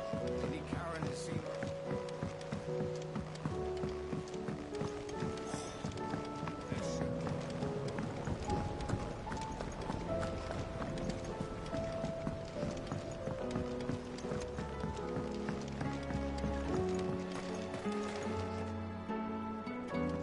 Oh. What brings you down from the heavens, Sid? I need your advice. Joshua and I are looking for a place where snow daisies grow. Preferably in abundance. Snow daisies. Then you'll want somewhere not too hot and not too cold. And where the winds are strong enough to carry the seeds. I reckon Man's Hill would be a good place to start. There in the Royal Meadows, perhaps? Both have similar climbs and the right elevation. If the Blight hasn't claimed them yet. Right. Thank you. Did you learn where we might find our flowers? The gardener here mentioned the Royal Meadows in Sambrek. The fields beyond Northreach. Well, if that's the case, then Yote was right. I recalled that she kept the record of our travels, you see. So I asked her if she'd perhaps noted anywhere that snow daisies grew, and she mentioned Oilafeist Bay. Whose shores border the meadows. Off we go, then.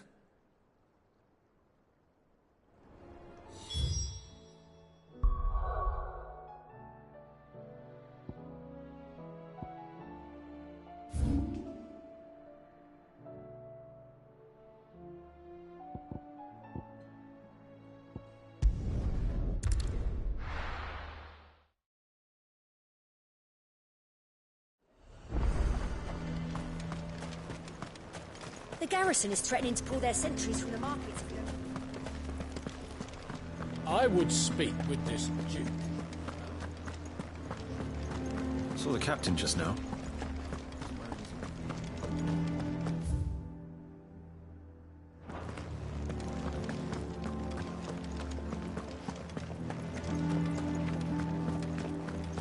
What say you then?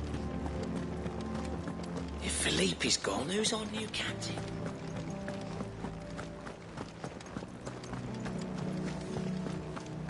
Welcome back. Wraiths give you any...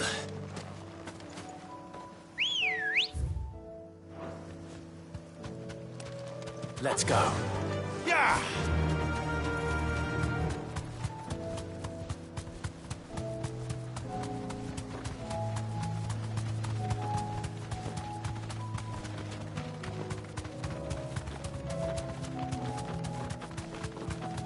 Quiet.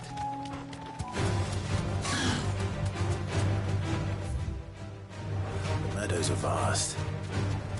Where do we even start? Yote mentioned the coastline. We can start there.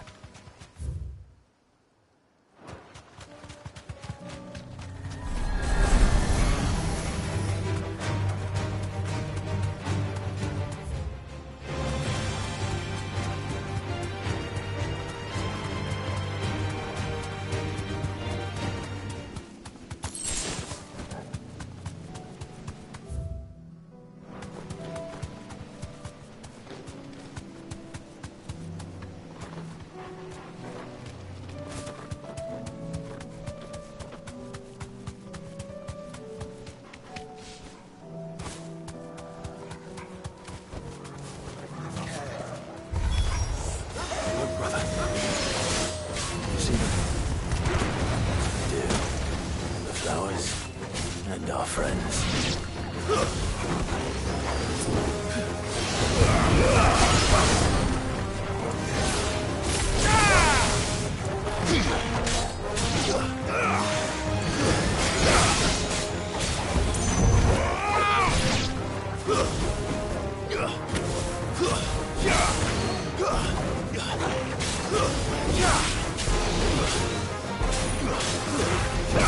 Too slow.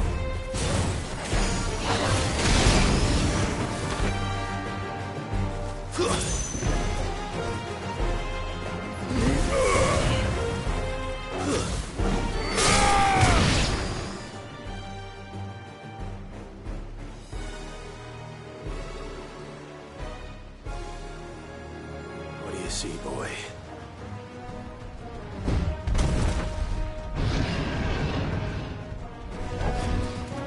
Let's hope this is the last one. Only one way to find out.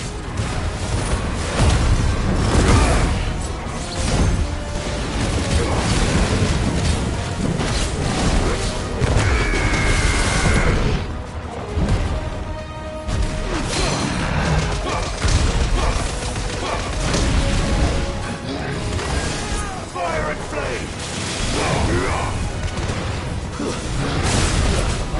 Let's try.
That was harder than I expected.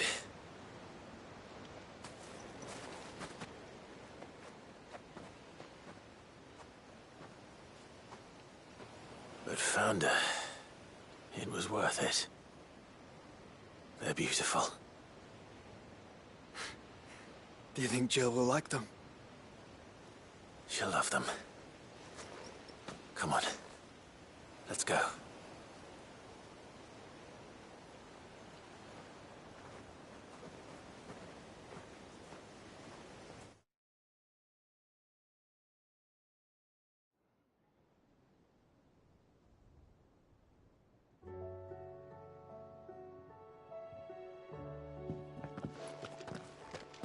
It appears my work is done. The rest, as they say, is up to you. Well, you and the skies. We wouldn't want another thunderstorm now, would we?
Jill, there's something I'd like to show you.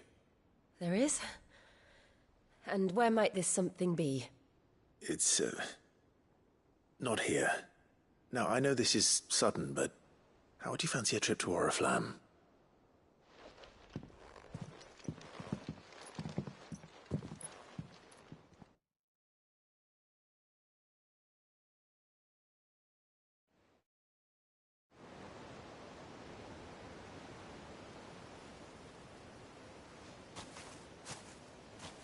There are so many. This is what you wanted to show me.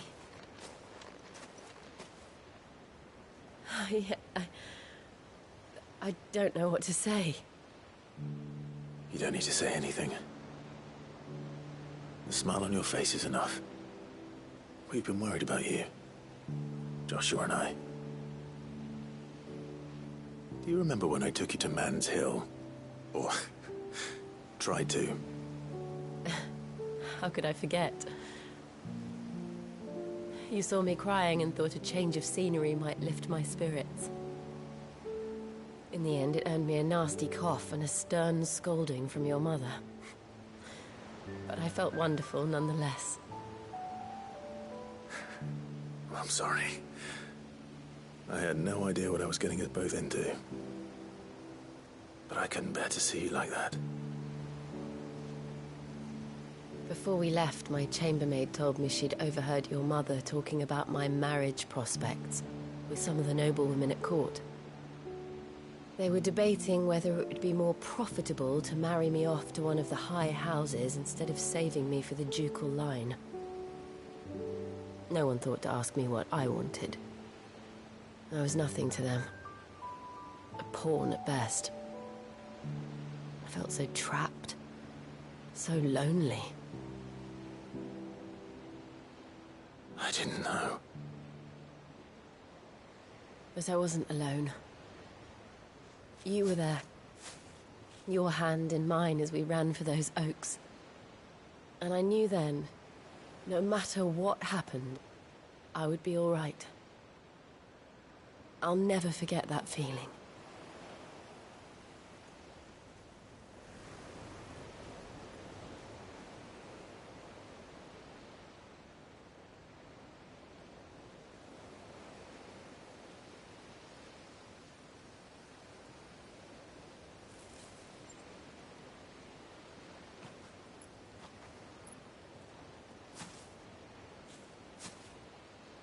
Before we broke camp, the morning after the storm,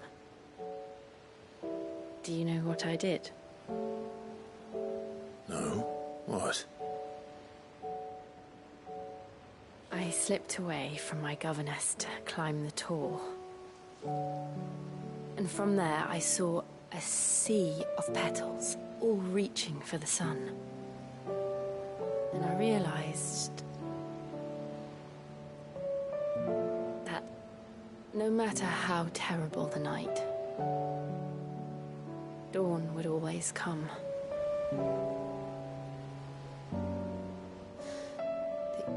That you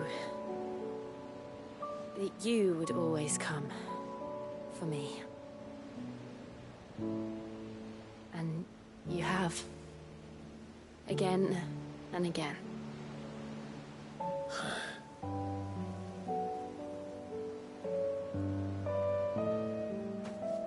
Where do you see us?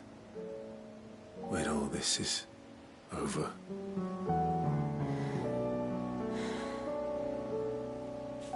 I don't know.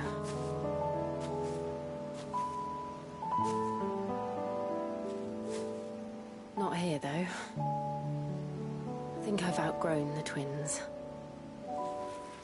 After everything we've been through, the realm just seems so small. I'll need some space to spread my wings. Then that's what you'll have. And I'll stop at nothing to see that you do.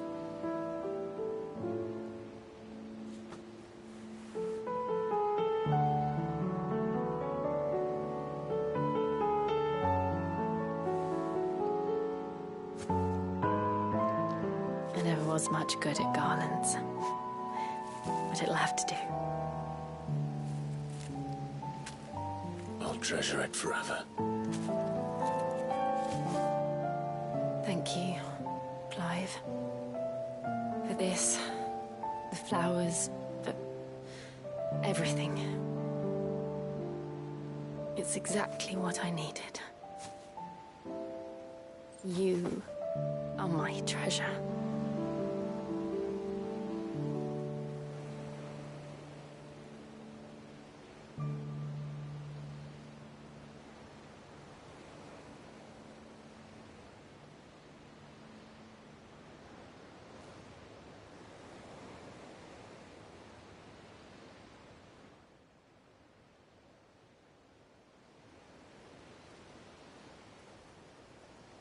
We should probably be getting back. I expect the others are wondering where we are. You're right. There's still much to do. And we'll do it together.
Ready, girl? Run like the wind.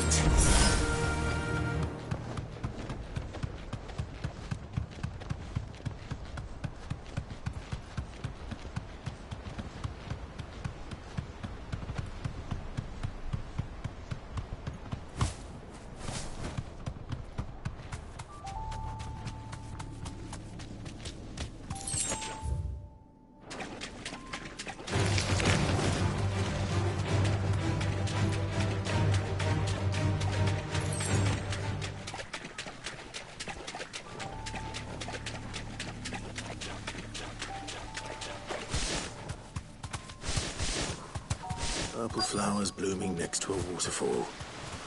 Shouldn't be too hard to find.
Here they are.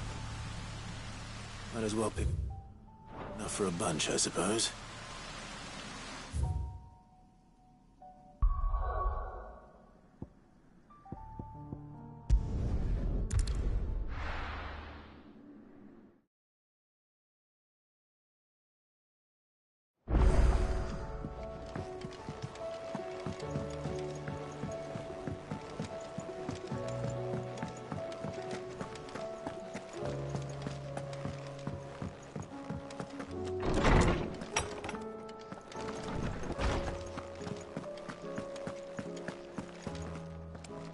Oarsman, I found the flowers you were looking for.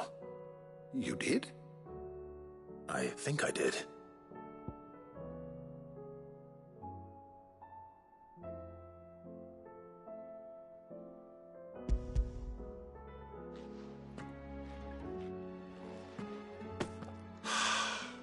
You did indeed. My dear boy, thank you. You wanted to make Dion a gift of one, did you not? Shall I invite him to join us? Oh, I don't... It's no trouble. I'll go and fetch him.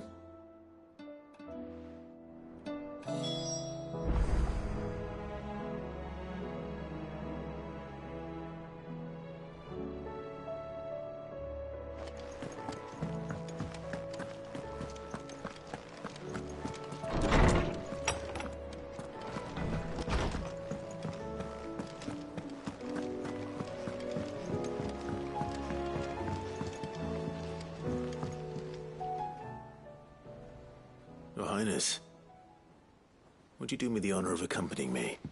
No. It is time, then. No. Only to the shelves. Our lawsman has something he'd like to give you. Master Harpocrates. No. I dare not show my face before him. Not after everything I have done. I have taken countless innocent lives. And ruined countless more. All because I was weak. I have sworn to atone for my crimes or die in the attempt. But were I to meet with him again, and see in his eyes what I have become, I fear that my resolve might falter. Then that is all the more reason to do it. Test your resolve. Prove to yourself, and to him, how strong it truly is.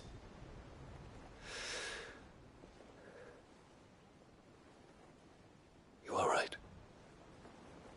I must, at the very least, offer him my gratitude. Very well, then. Take me to him. Follow me.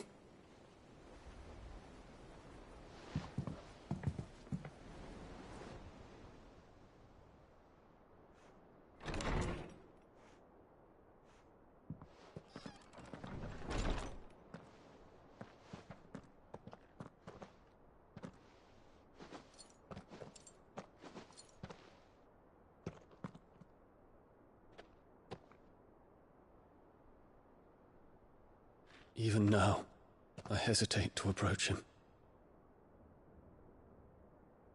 What must he think of me? You'd be surprised.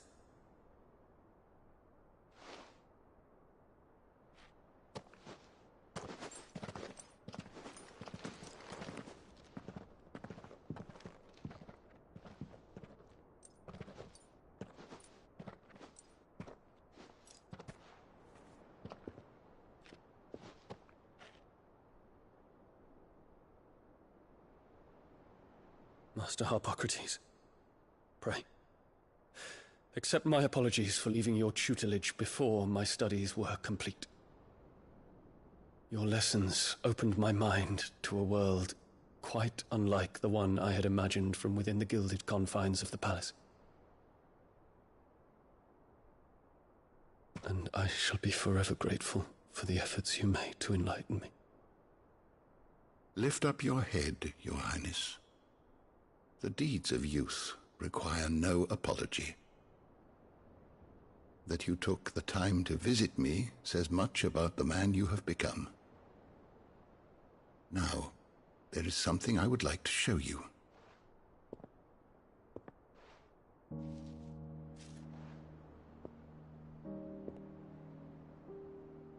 Is that a wyvern tail? The color is unfamiliar to me. Because it is unique to those found in the wild. Something in the harsh environments in which they grow lends them this striking hue. Their roots are indistinguishable from those of their hothouse cousins, but once they bloom, the difference is immediately apparent. In this flower, I see you, Your Highness. Its roots were the roots of a wyvern tail, with all that implies. But they do not define it, just as yours do not define you. I want you to have it, that it might remind you of this truth.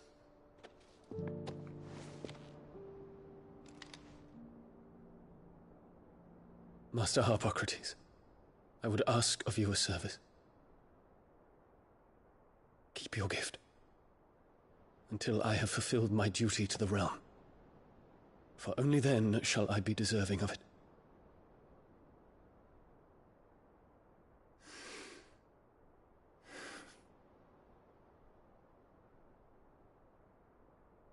As you wish, Your Highness.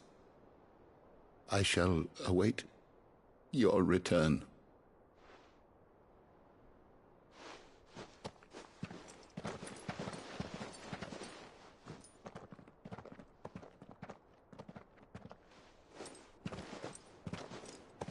Our roots do not define us.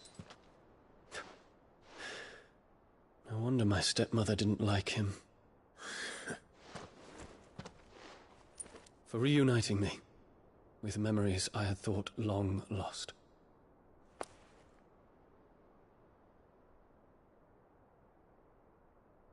I shall not forget this.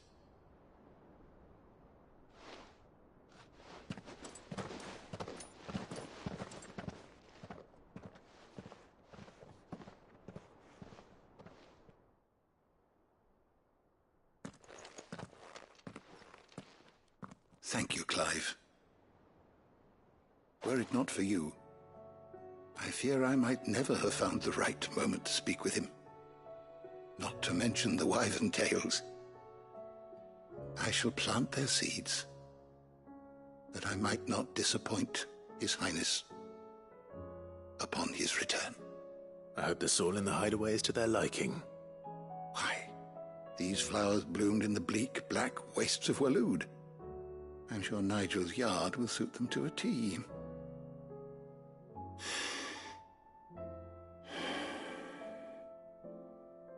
When it comes to expressing one's gratitude, I find that words are seldom sufficient. Here. What's this? A stoler's quill.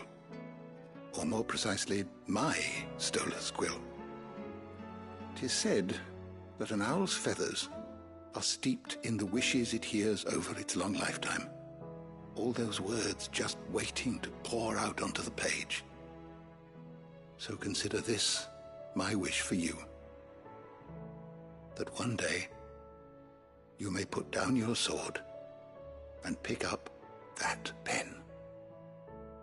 Well, when that day comes, I'll certainly have a lot to write about. Thank you, Harpocrates. It shall have pride of place in my chamber.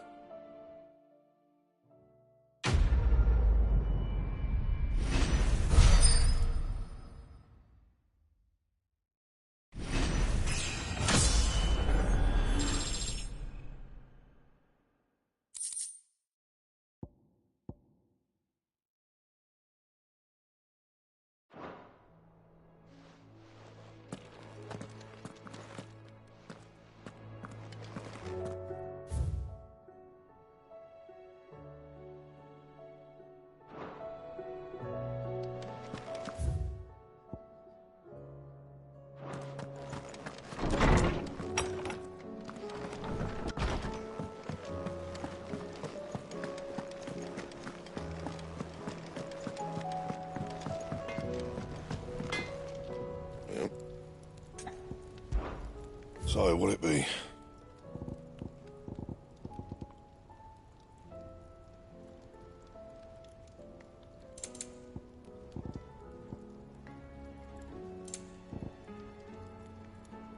Anything else?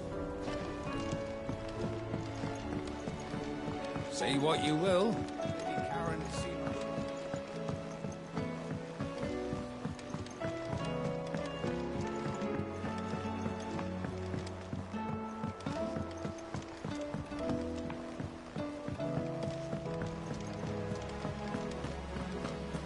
What do you think happened to Miss Middledore? I heard she was kicked out of the university.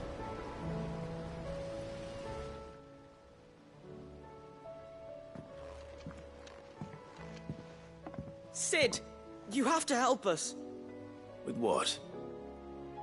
You didn't take apart another of Mid's contraptions, did you? No. Well, yes. But that's not what we want to talk to you about. It's Miss Middledore. She's been acting strange. Very strange. She's barely ever around. When she is, she acts like we aren't even there. Her head's in a crowd. In the clouds. That's what I said. In the clouds. Well, she does have a lot on her mind. When did you last see her? Not long ago. Right after she got back from saving you from Stoneham. Then it's probably just about the Enterprise. It did take quite a battering on the way there and back. You didn't break it, did you, Sid? You really should be more careful around Miss Middeldore's inventions. Oh, don't listen to her. Even if you did break the Enterprise, you could put it back together, couldn't you? But who's gonna put Miss Middledore back together? She seems really sad. Why don't I go and see if I can cheer her up? You do that? For us?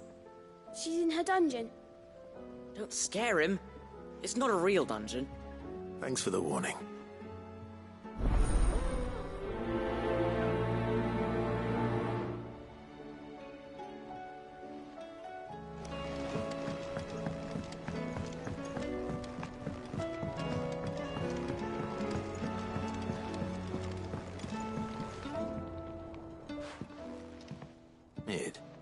you have a... That's it! I knew it! The answer was right here under my arse all along! If this doesn't steer to the skies, nothing will. To the skies? You aren't trying to give the Enterprise wings, are you? What else would I be doing? The children seem to think you're avoiding them. They're worried about you. Is this really so important that you need to shut yourself away from everyone? The Enterprise is already the fastest ship in the realm, and that's with the sea beneath her. But what if she weren't bound to the waves? What if she weren't bound to anything at all? It's not fair. The gods get the skies all to themselves, so I'm gonna do something about it. The Fallen had their chance, but they relied too much on magic. And see where that got them? But not me. I've discovered how to do it without. Well, almost. First, I need to make a prototype. And is that a one-woman job? Are you volunteering? I'll have you know the Enterprise is my baby. But if a godfather's offering to lend a hand, I'd be happy to take it. First, I'll need oil, and not just some old drippings from Miss Molly's spits in the Tub and Crown. Refined stuff, like they make in Ordill. Then I'll need some bone, or shell. Light, strong, preferably no longer attached to the beast it belongs to. If it's beast bones you're after, I'm sure the curse breakers will know where you might find some. No, they'll know where you might find some. You're the one who offered to help, remember? I should speak with one of the curse breakers before I set off for Old Hill. See if I can't find this bone while I'm there as well. Has Midadol mentioned a new project yet? Not Whatever should I write? Next? But with a happy ending, of course.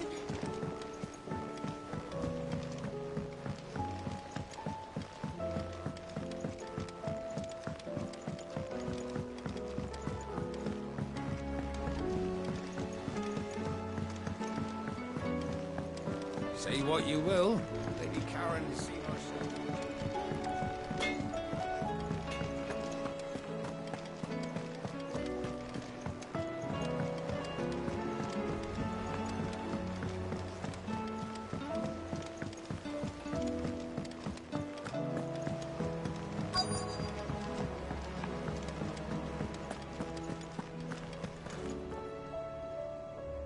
All right, Sid. Come to buy us around, have you? Only if you earn it. Mid needs a piece of light but durable bone for her next project. You've encountered your share of beasts on your travels across the realm. Any ideas? Most bones are the same. Whack 'em hard enough and they'll break. If it's durability you're looking for, shell will serve you better. You know what an adamantus is? I do. And I know to give them a wide berth. Will any old adamantus do? Well, with shells, the older the harder. There's a rumour of an ancient adamantus down in Karava, near Old Bidza. Or what's left of the village anyway. But don't expect to make quick work of the bastard. There's a reason it's lived as long as it has. I'll keep that in mind. Thank you.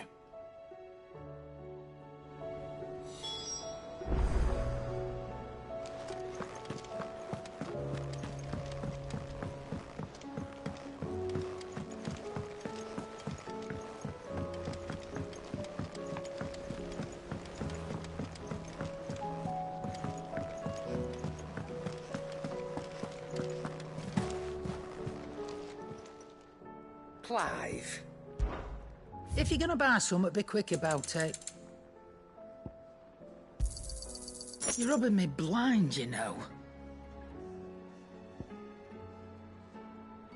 Come again. Or don't.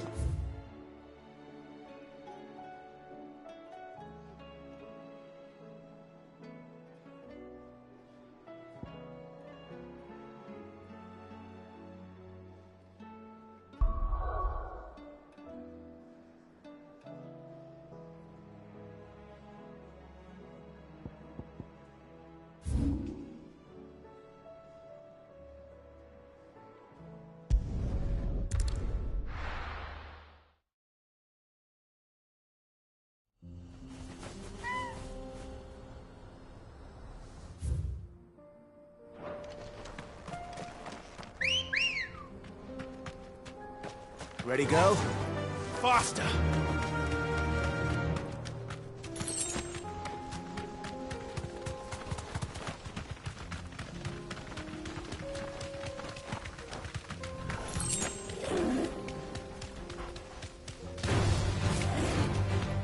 Here we are again. Carava. If you were a tortoise, Togo, where would you hide?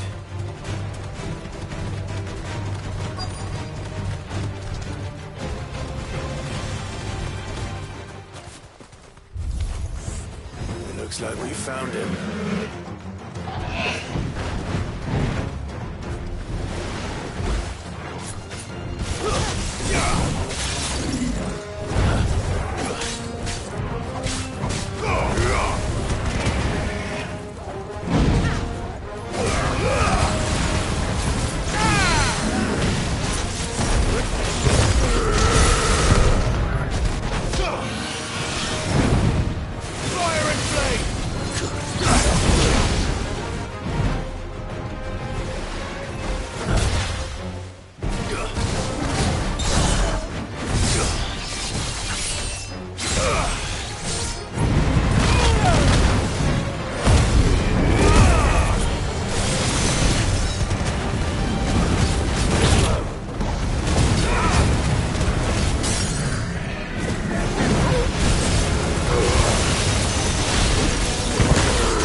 If Mid needs another, she can come and get it herself.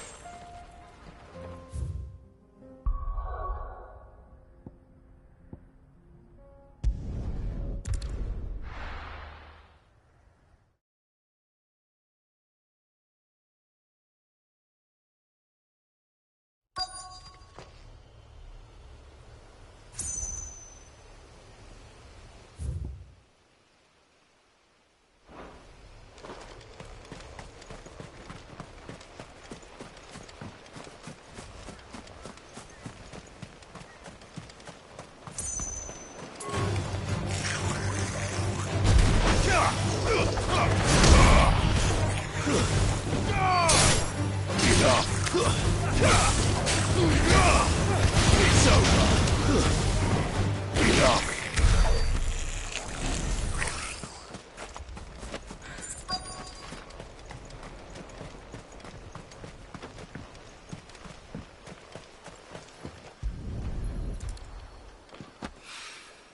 Mid's well. After what happened here, it's a miracle there was any left at all.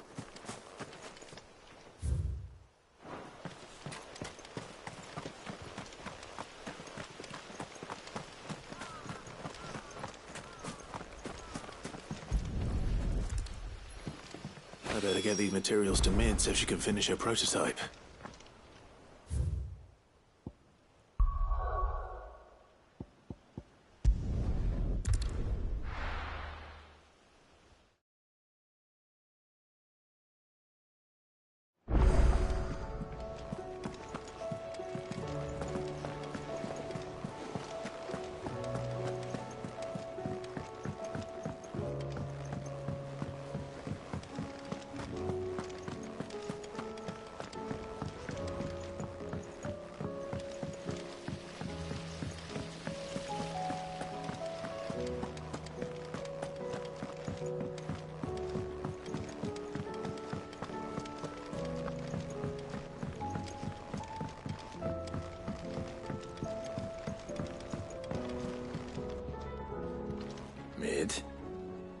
Tell me this is all you need.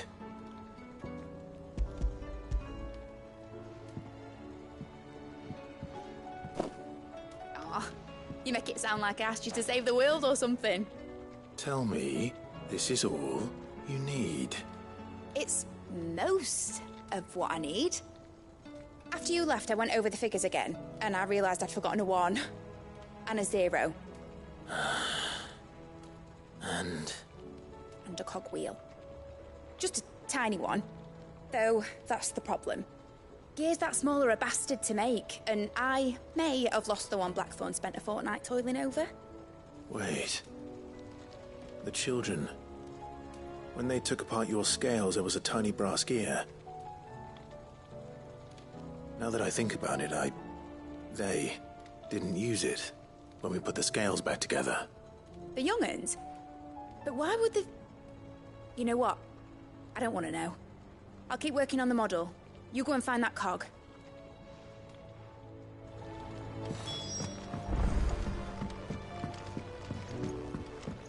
Has Midadol mentioned a new project yet?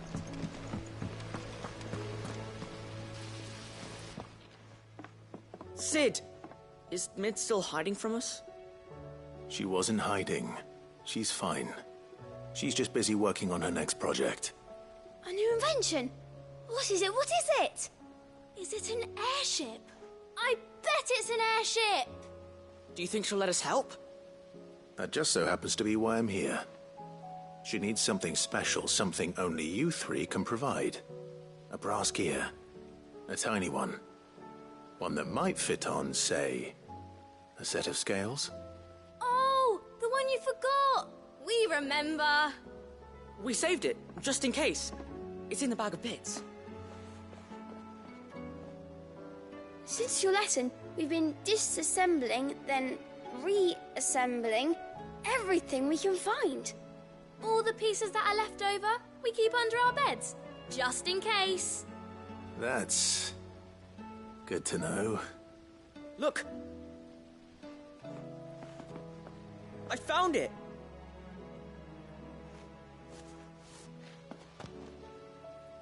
Is that all? Just the gear?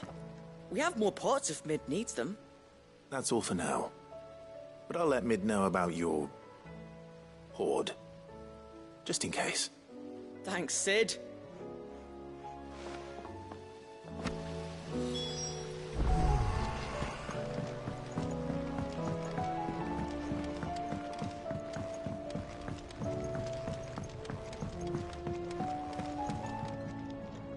Well, did they have it?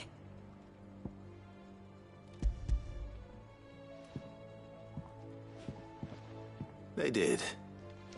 And they kept it somewhere nice and safe. Will it work?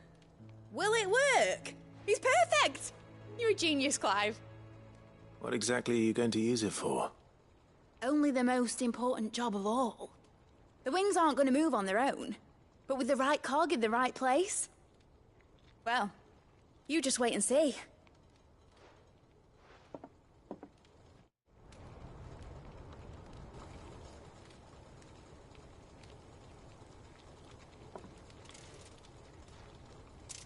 That should do it.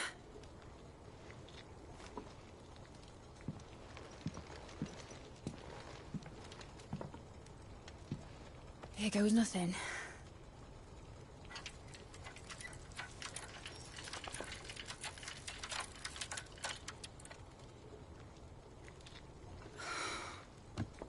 Titan's tits.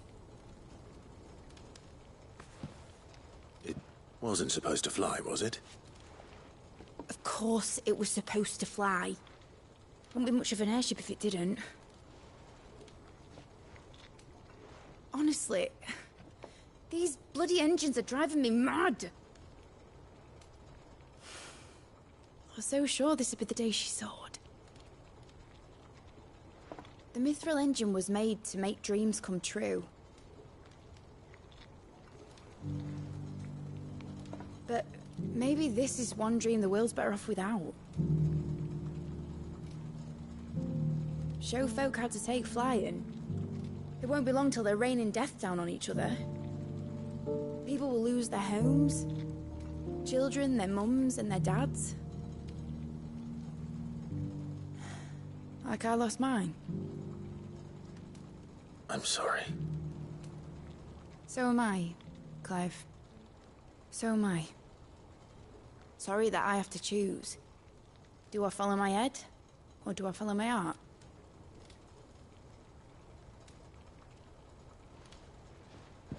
Good question. The first time I stood on the deck of your ship, felt the wind in my hair. It was like I was flying. But imagine how it would feel to actually do it. My dad always said there were two ways of living life. Chasing a dream or shuffling to your grave.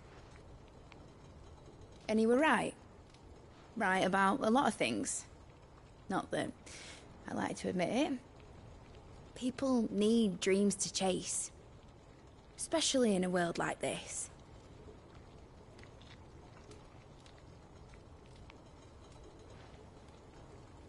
Right. When this is over, I'm gonna take all my mithril engines to Zemeckis and sling them over the edge. I won't have my dream end up turning into someone else's nightmare. But all that hard work... All that hard work will not be used for war, Jamie. But it ain't like it'll be gone. Tell me, Clive, have you ever been on a treasure hunt? Not since Joshua and I were boys. Why do you ask? Because I'm gonna bury the engine schematics and leave behind a little riddle telling people where to find them. A really hard one, so that only the most dedicated dreamers will ever be able to work it out.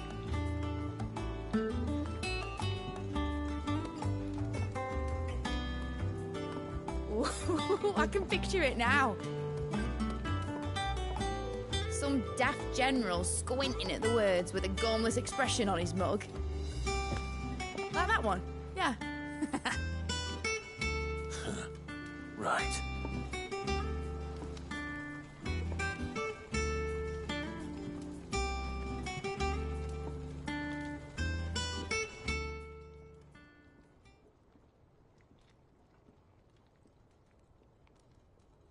Of course, if I'm putting this engine at the end of a treasure hunt, I'll still need to make it a treasure worth hunting for. Won't be much of a prize if it couldn't even make a toy boat fly after all. My dad always said, dream big. But it ain't the size of a dream that's important, is it, Clive? Only that it's a good one. And I reckon I've got a fair few good uns left in me. I'm sure you do.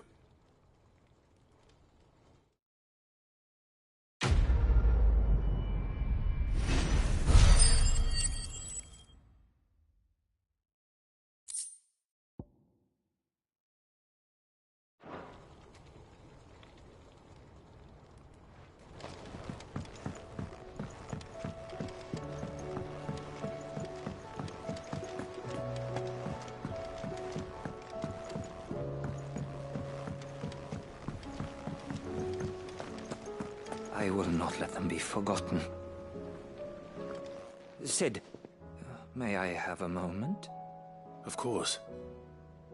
It is an honor to finally speak with you. My name is Herman.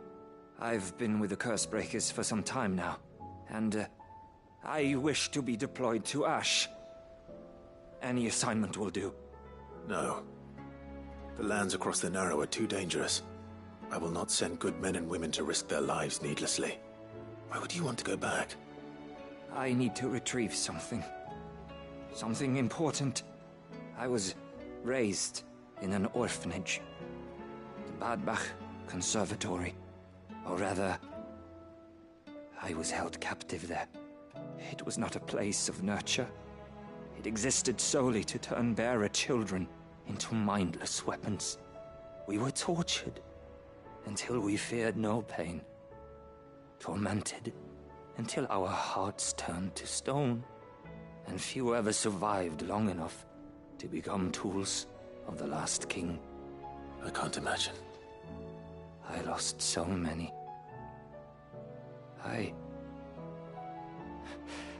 can't even remember all their names. But they must be remembered. They cannot fade away, faceless and forgotten. The Institute was run with military precision. Every child measured, every name recorded, every death logged with meticulous care. Sid, allow me to travel to Ash and recover the registry so that my brothers and sisters might live on.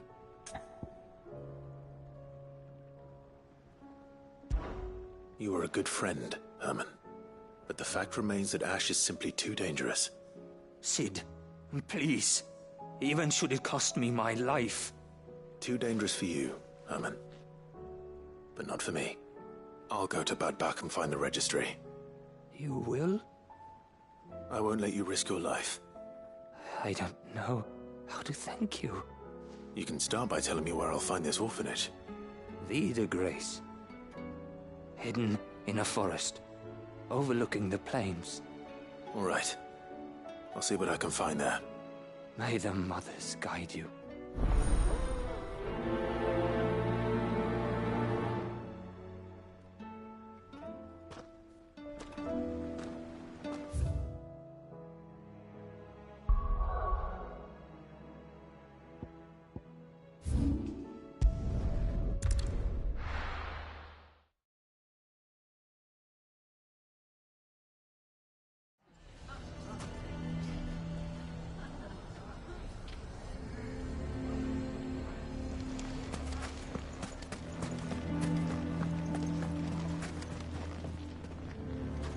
Here to help me pack? Thanks, but I'll be traveling light. I'm almost finished already, in fact. You're really going to go through with this, then? I am. But before I go, there is one small issue I'd like your assistance with. Well, two, in fact. If it's within my power to help you, I will. It's the children. I refuse to let them share in my disgrace. And if I leave them here, they surely will. Our friendship would see them ostracized forever. But I can't take them with me either. I can think of only one place where they are certain to be safe, and provided for, and loved. The Hideaway.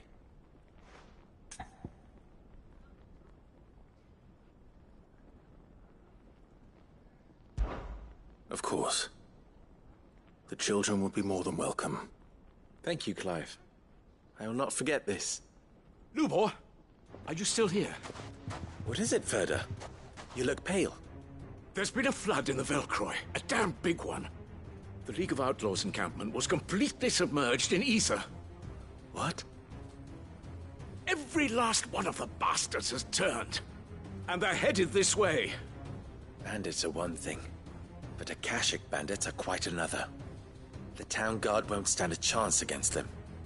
We need to evacuate. There's no time to lose. Ferda, gather the men. The Akashic may strike at any moment. We must make ready to cover the townspeople's escape. Well, what are you waiting for? Yes, my lord.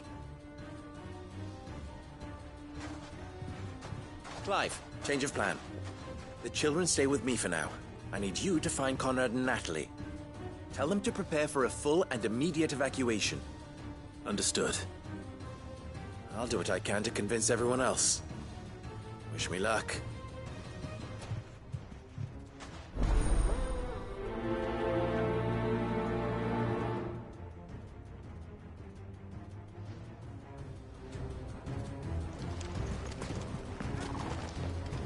What's You have to listen to me. They're coming. Why do they always have to make such a...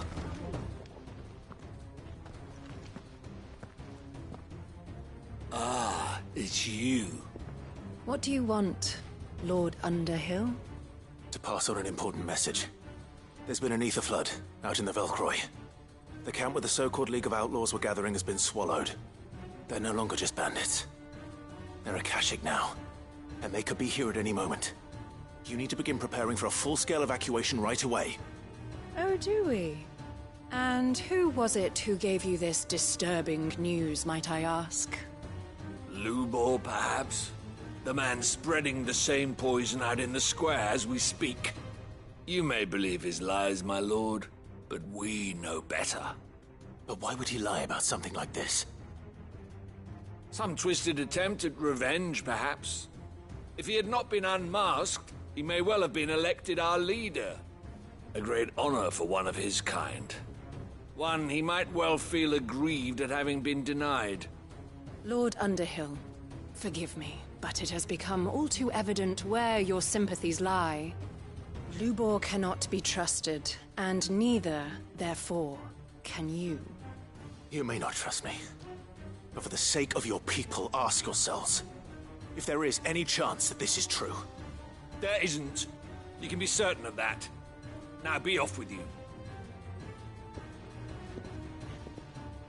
You're making a mistake. It's no use. Words will not move them. Then we must find another way to ensure Dalamil's survival. You're right. Let's speak to Lord Ferda. I think we'd better shut up. What's Lubor raving about now?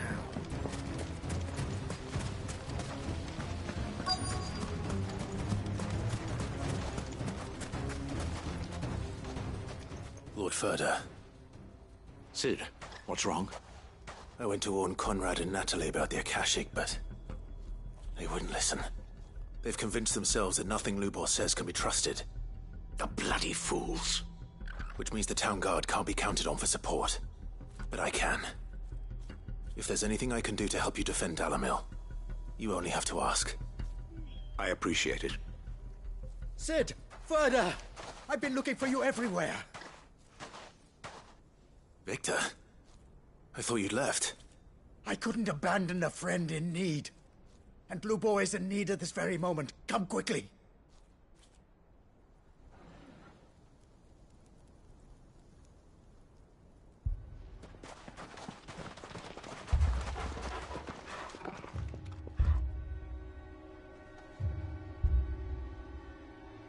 You have to believe me! The Akashic are coming!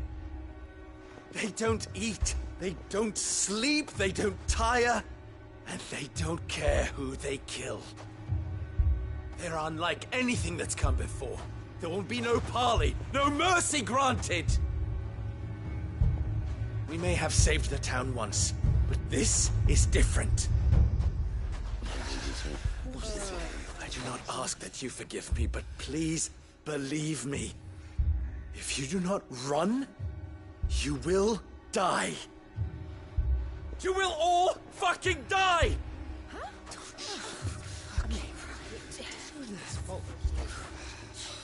You'd like that, wouldn't you, bearer? Yeah, with us out of the way, your kind will be free to claim Dalamil for yourselves. You who should run! Run, bearer! Yeah, run! Run! Far away! Run!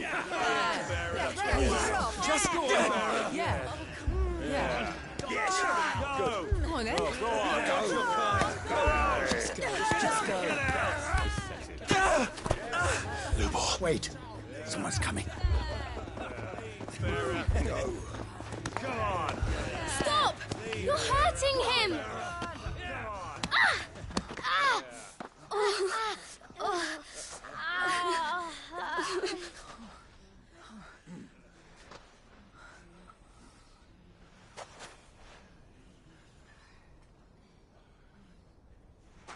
What did Lubor ever do to you? He solves all your stupid problems, and he keeps all of you safe. You know there's nothing he wouldn't do for this town. Who was it who made that cleaver you use every day, Conrad?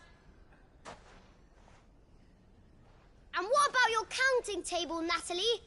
Who fixed that? Whose men make sure the streets are clean so all your boots don't get dirty? Who spends all day, every day making sure things run smoothly around here? And none of you ever say thank you. Ever. But did Lubor ever complain? Well? Does he ever stop smiling? He keeps this whole place going! And you act like he doesn't even exist!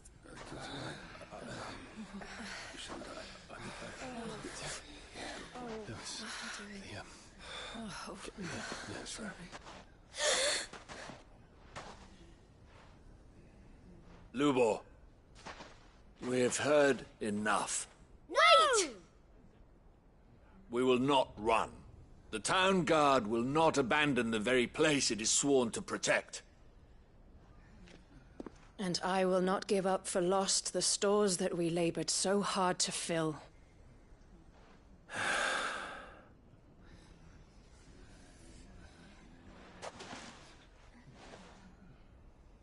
So tell us, how do you propose we deal with these Akashic of yours?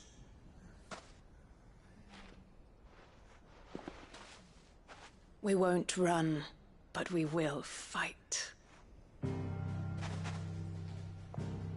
All right, then.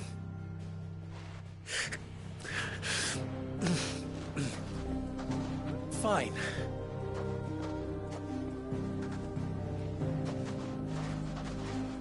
Gather round if you don't want to die.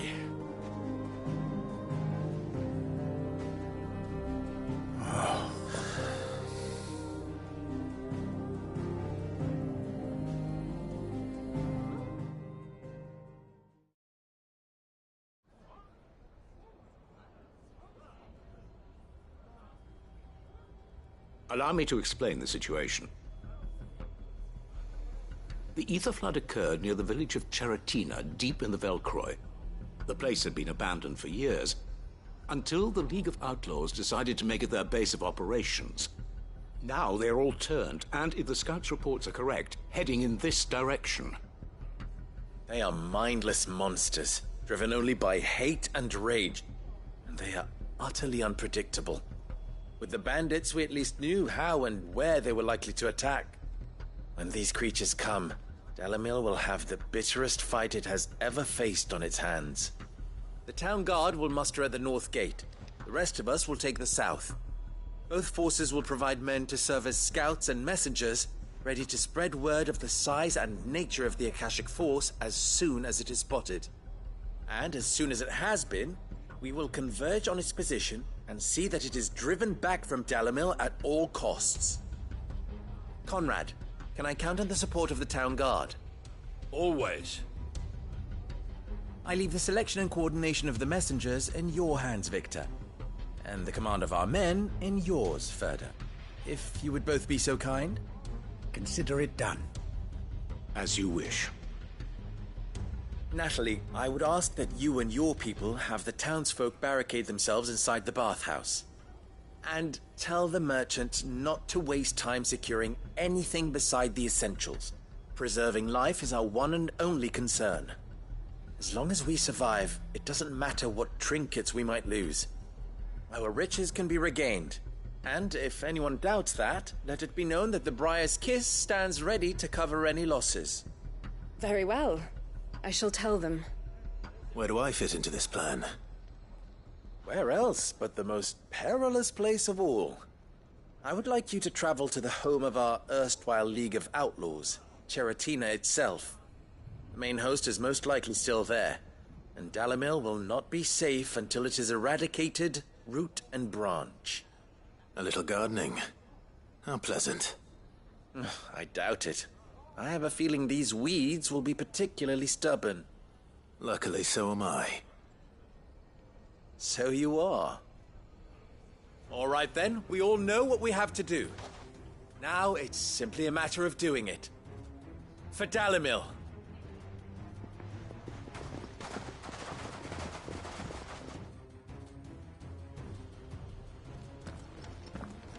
Looks like everyone's ready.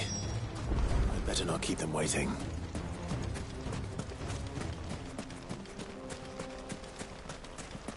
Good. That will keep some of them out. Any man sighting an Akashic is to raise the alarm immediately.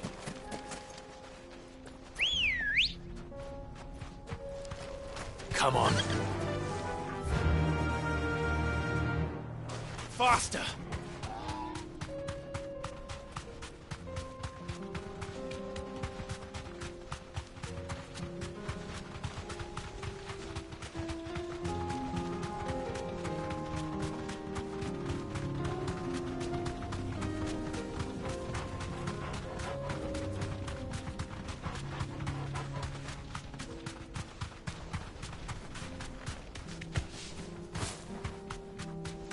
There it is.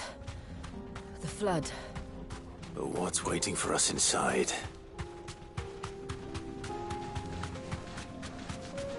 We're not alone.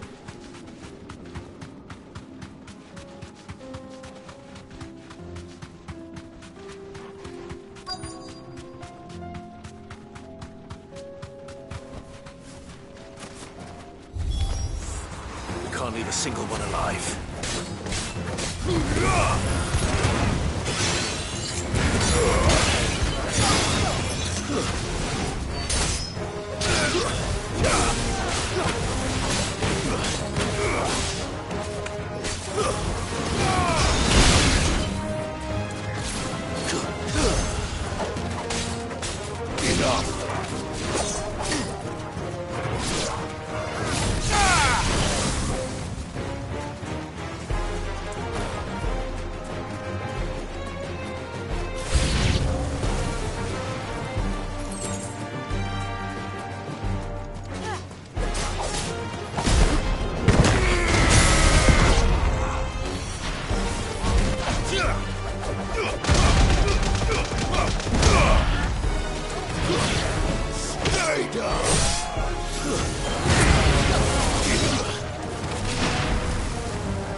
The League is disbanded.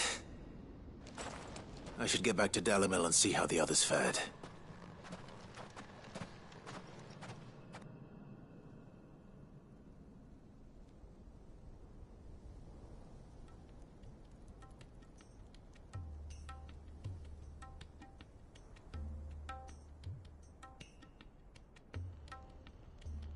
All the Akashic we were able to find have been dealt with. Seems that might be the last of them. Last of them here, perhaps.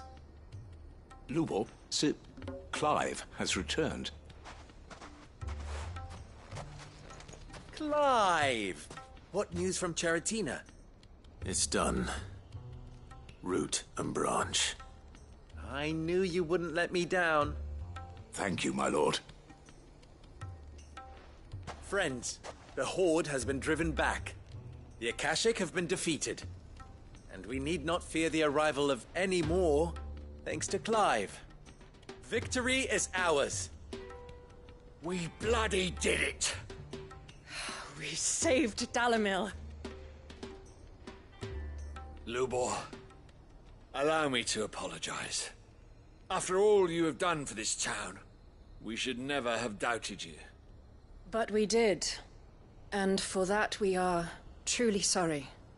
We only hope that you can forgive us. We need you, Lubor. Dalimil needs you. So, if you would still like to be considered for the position of mayor, you have our backing. You do remember that I'm a bearer, don't you? We do. But that is not a stain on your character. It is a stain on ours. We thought only of what we perceived bearers to be, not what you truly are. The man who saved Dalimil twice over. I see. But I will only accept your proposal on 2 conditions. Name them. Firstly, that you will both do everything in your power to rally your people to my cause.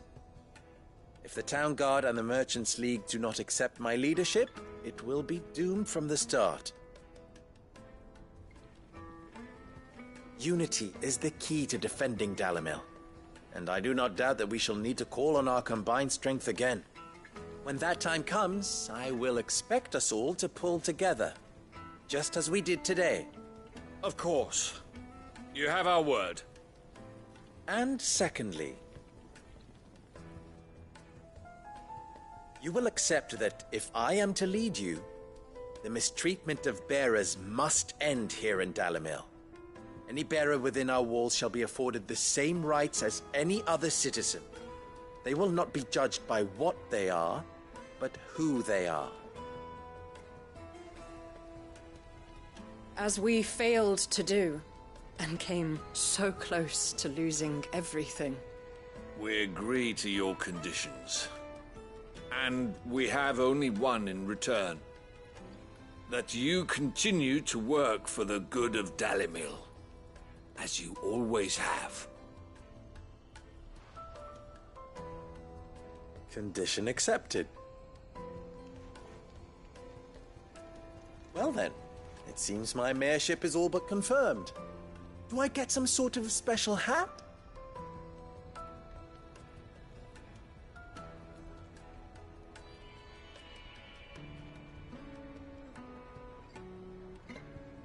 How fickle fate can be. Not so long ago, I had resigned myself to leaving Dalimil in disgrace. And now, I find myself her leader. Here. For everything.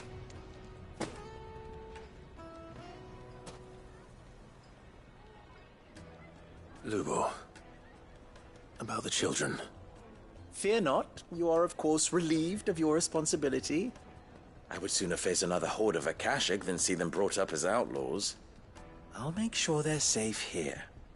I don't doubt that you will. And not just the children, but everyone in Dalimil.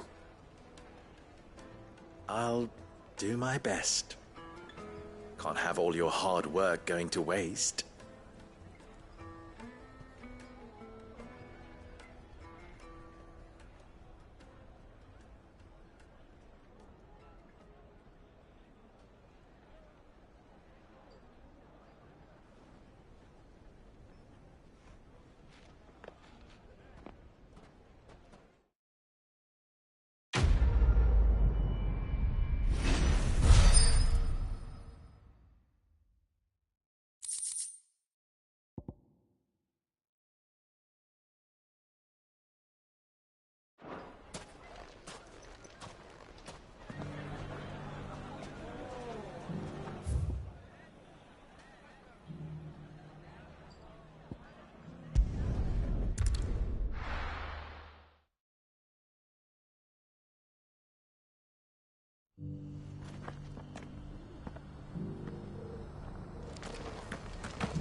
Lord Marquis, if you have a moment.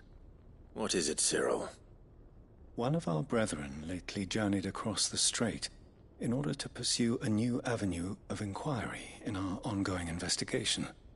He sent an owl some while ago, but we have heard naught from him since. Was he surveying another fallen ruin? No. The object of his study was a savior cult that has arisen in Ash in recent years. We believe it may have some connection to the Circle of Malleus, an ancient religion that worshipped Ultima as its god. By gaining an understanding of this new faith, we hoped to learn more of the Circle's original beliefs. And so you sent one of your brothers to Ash? A continent teeming with orcs and Akashic? Fully cognizant of the risks, yes. I entrusted the mission to one of the most able of our order, the Third Chair, a master of the arts of combat and survival both. Though he has been silent for some days now, I have thus far refrained from sending any others in search of him, lest they be lost in turn. Yet, it seemed only right to inform you of the situation, given your unique experience of the perils of Ash. For as you so earnestly advised me, it would not do to abandon a man to his fate, when he might yet be saved.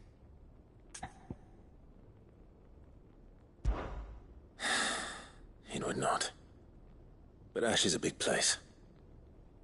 Can you be any more specific? Perhaps.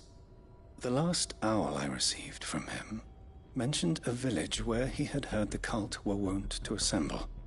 Mickleburg was its name. It lies in the southern reaches of Waloed. If aught ill befell him, I expect it did so there. Right. I'll see what I can do. You are much too kind, my lord. Go then, with my hopes, and may the Firebird's flame ever burn in your heart.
This be Mickleburg.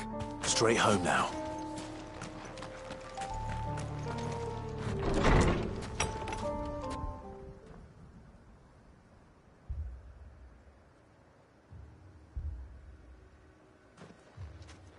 These people aren't turned.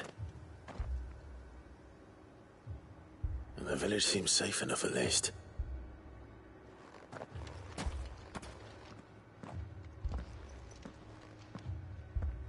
What is going on here? Ah. Did you, too, heed the call? Heed the call? No, I came here looking for someone. To be honest, I wasn't sure I'd find him here. Let alone all of you. Is that so? What are you doing here? Is this where you live? It is my home. The others, they heeded the call. You keep saying that. What do you mean? They came here to perform the rite, just as King Barnabas instructed. This village is their altar, where they shall cast their souls upon the gentle waters and give themselves to the Lord. Give themselves? Oh, Lord, cleanse us of our sins. Let us be reborn in your loving arms. Free us from the torment of this mortal realm. They want to be saved. Forgive me, but did another foreigner like me come here? He was probably wearing a cowl. You mean the traveler from Storm? Yes. He's staying at my house, toward the rear of the village. Thank you. If you don't mind, I'll go and greet him. They seek the same salvation Barnabas did. At least the third chair still lives. Let's go and find him.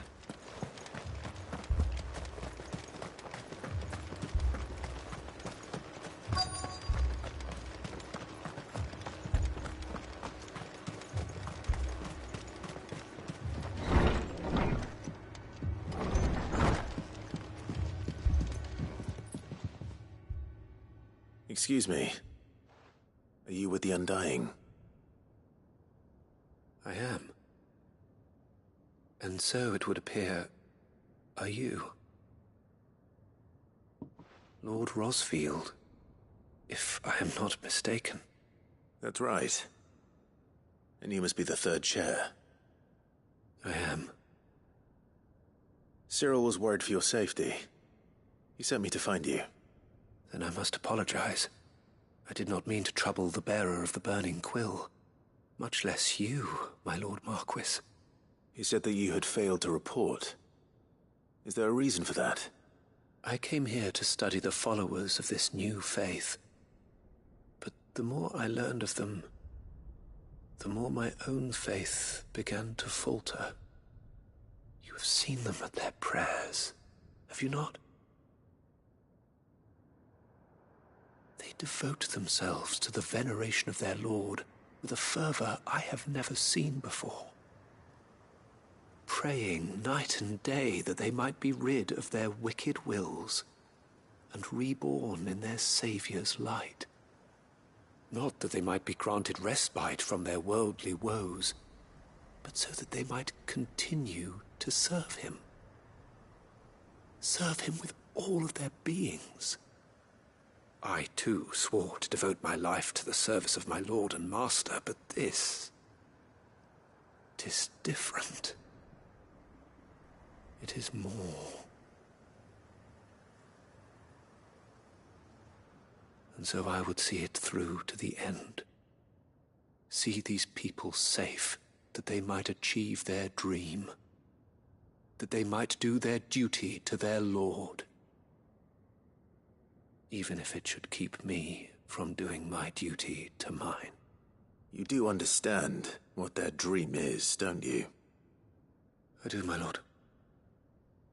They would cast aside their wills and become Akashic. I know that it may be hard to believe, but to these people, that is the very essence of salvation. Forgive me, my lord, but I must remain here. If you are to return to Master Cyril, I would consider it a great... Did you hear that, my lord? Something is happening. I'll go and find out what. Stay here.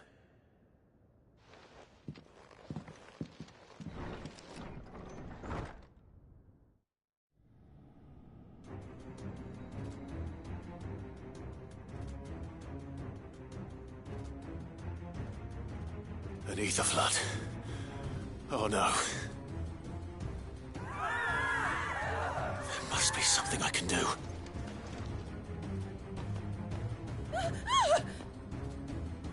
Echoes as well. Found her. Ready, brother? Ready.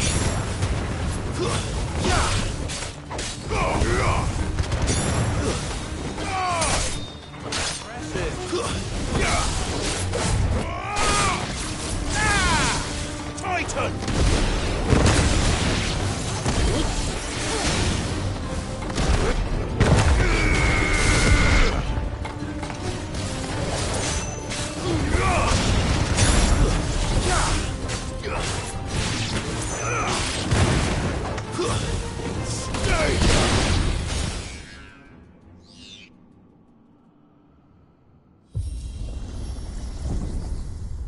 What now?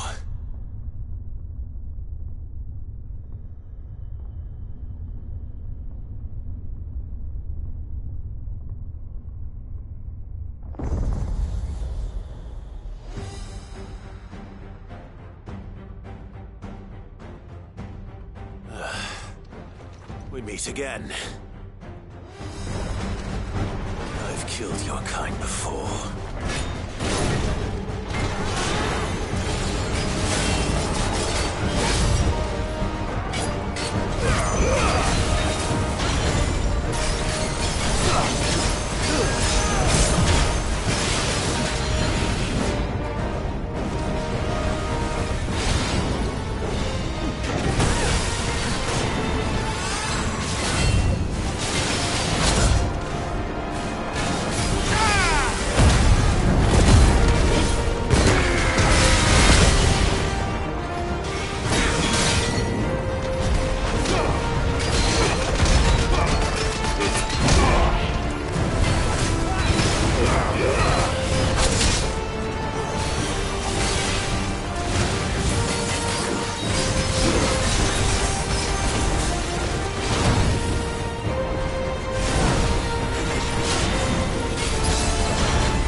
Damn it!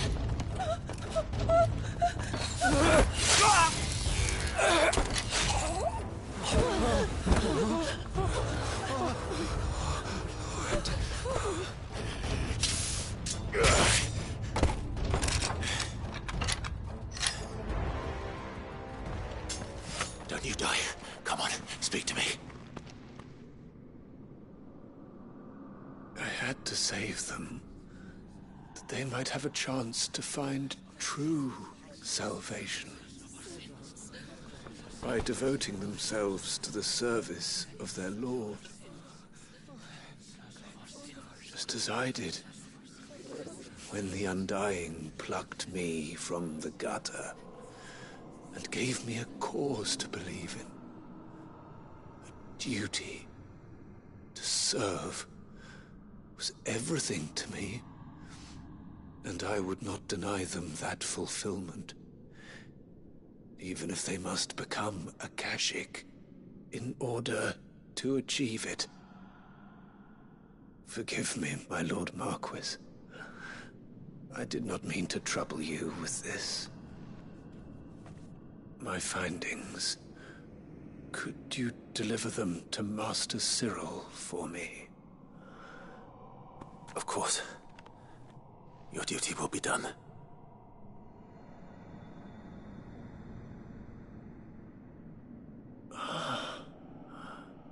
Look, my lord. They are saved.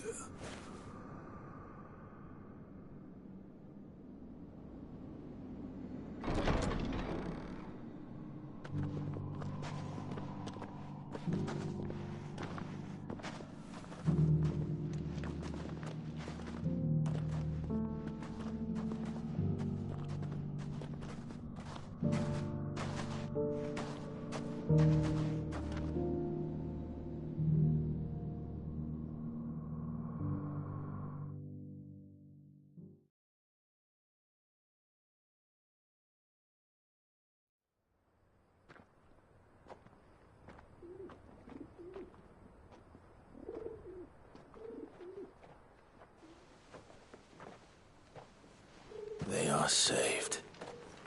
Found her. I should get this report to Cyril.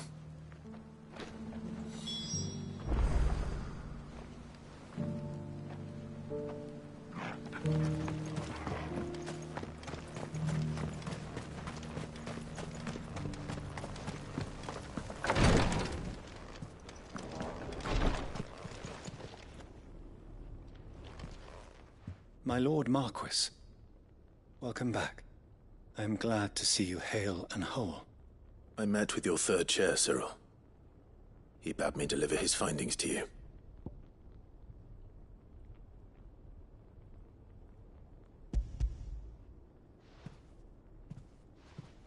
Thank you, my lord. He remained in Ash? He died protecting the villagers from an echo. I buried him in Mickelberg. I'm sorry that I couldn't save him. If you could not save him, no one could.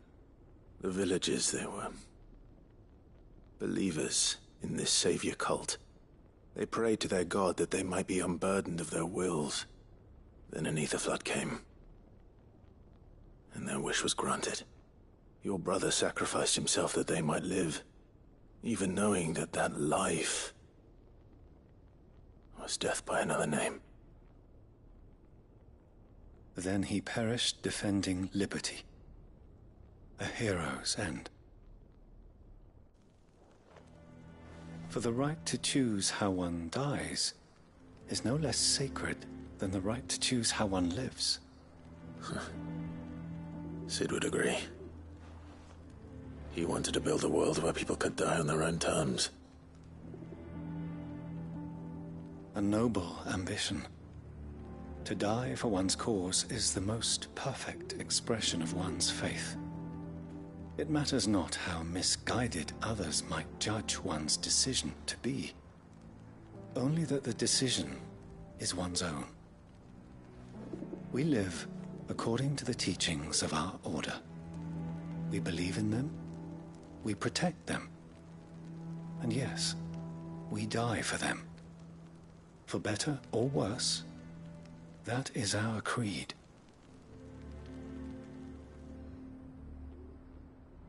But he didn't die for your creed. He died to save them. And you still believe that what he did was right? I believe that he believed it was. We of the Undying are not slaves, but willing servants.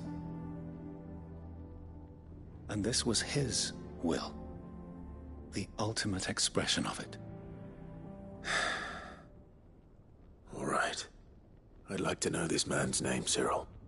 To know the names of all the Undying who've fallen in the line of duty. They died serving my house. It's only right that I remember them. That is my duty. Of course. I shall fetch the Book of Martyrs at once. My lord, it has been, and shall ever be, the greatest honor of my life to serve House Rosfield. Though our duties may differ, yours is no less important. I pray with all my heart for your success.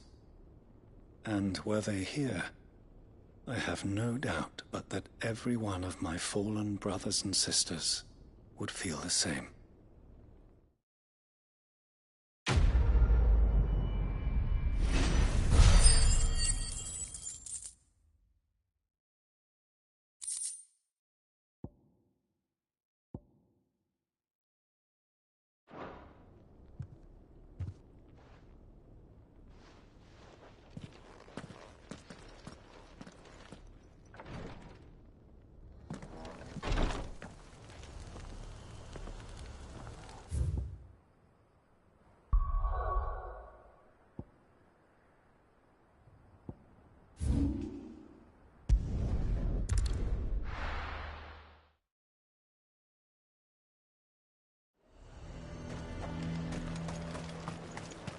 The garrison is threatening to pull their sentries from the markets.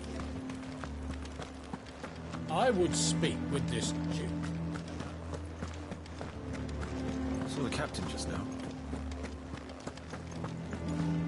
Your town needs you.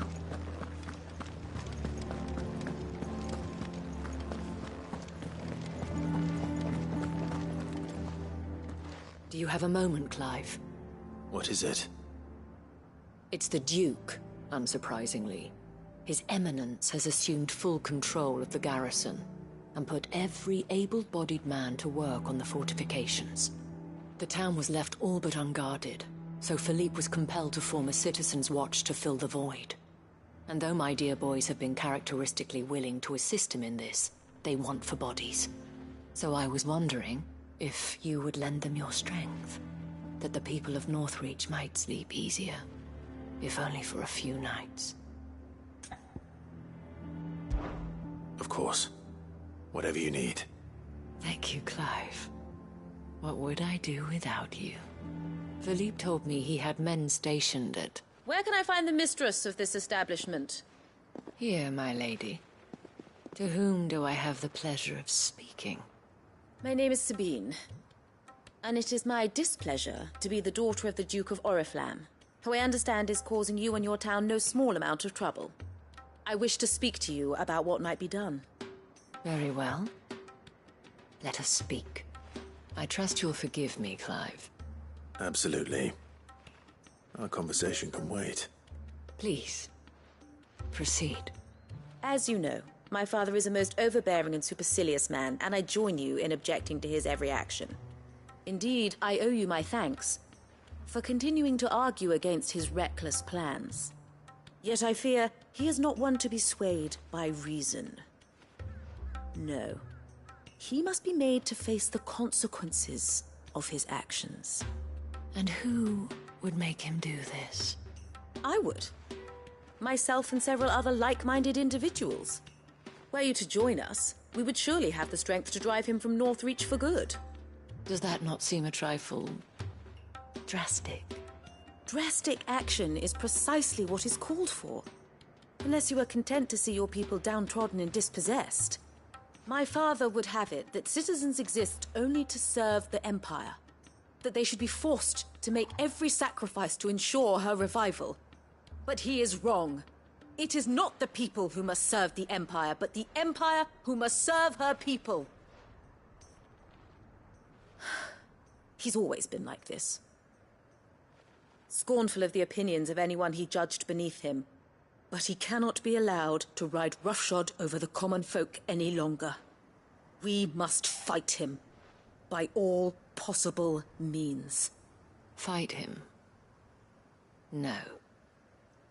My purpose is to quell the tension in Northreach, not to stoke it. Respectfully, my lady. Our only chance of saving this town depends upon every one of us uniting against our common enemy. Your father and his followers included. While I understand your frustrations, I cling to the hope that he may yet be won round. False hope, I assure you. But I see that your mind is made up. I shall bother you no longer. If you will extend me the same courtesy, I bid you good day. She certainly has spirit. Indeed. But unfortunately for us, that spirit is only likely to harden the Duke's resolve, which may be enough to seal the fate of this town. Not that she cares. This is all about her and her father. Families. I'm sorry, where were we? Ah, yes.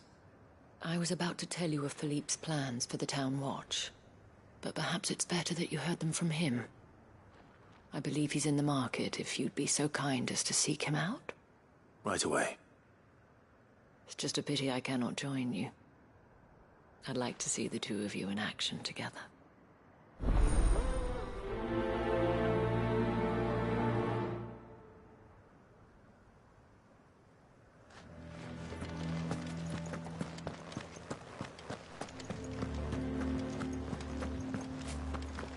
Your town needs you. Saw the captain just now.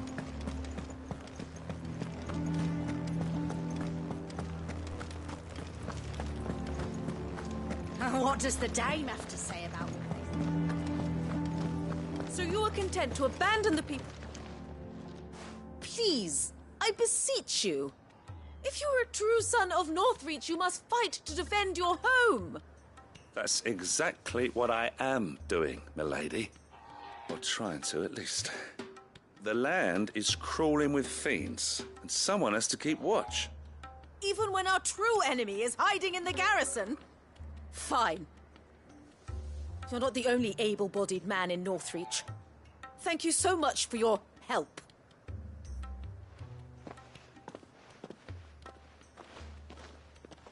She cornered you too, then?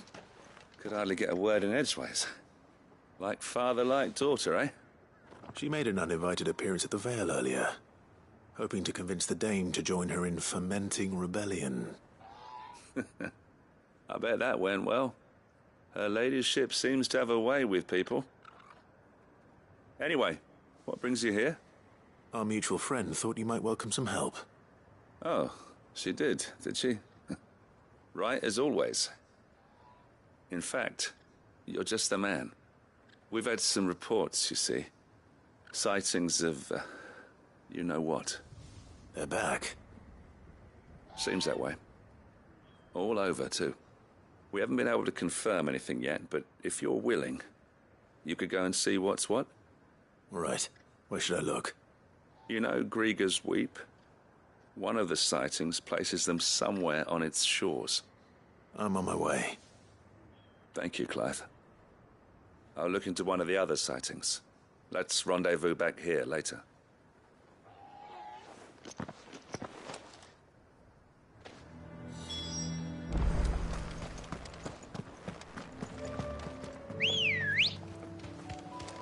Let's go. Yeah!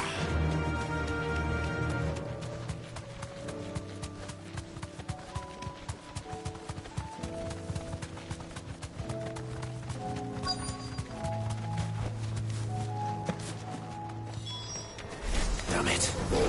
The reports were true. I need to stop them before they get to the town.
Call that a test, Ultima?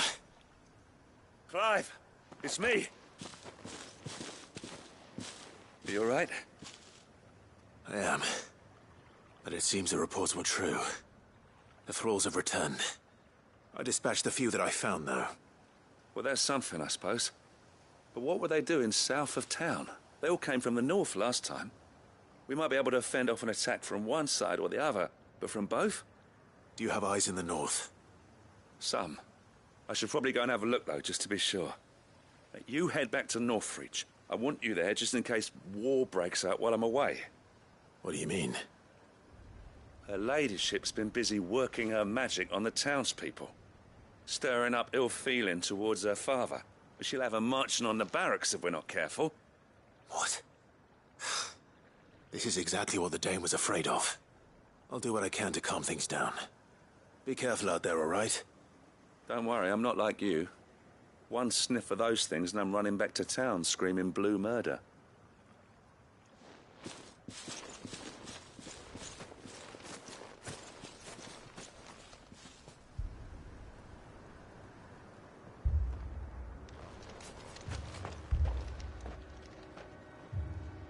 Do you not see, Father? The people of Northreach have given enough, and only a fool would ask for more. Listen to me, Sabine. Where would our people be without their country, hmm? The Empire is their sword and their shield.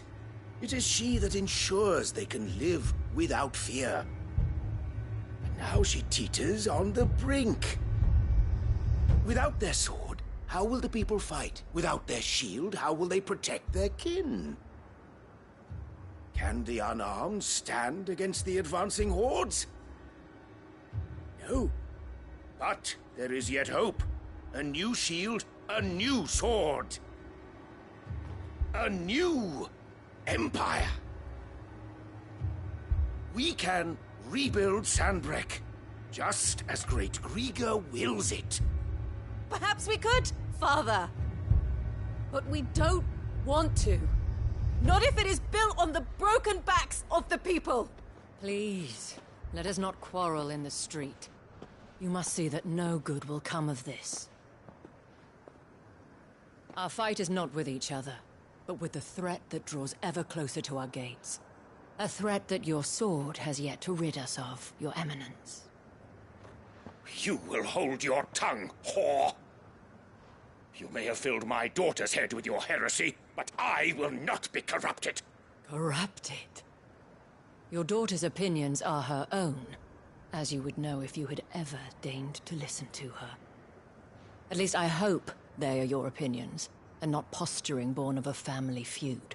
Northreach deserves better than that. Northreach deserves better than you, Carla. Yes, I know who you are. The slut of Twinside who bedded a branded. Jealous, are you? That a woman might choose a bearer over a pious man of Grieger. Clive! I met a swarm of thralls coming south from Oriflamme. Hundreds of them. Too many to count. Oh, fuck. No. Work on the fortifications has scarcely begun. We will retreat to Caernarvon and there make our stand. Did you hear me? That was an order! While this is but a heartfelt plea, let us make our stand here and protect our homes. Protect those that we love. Together, for Northreach!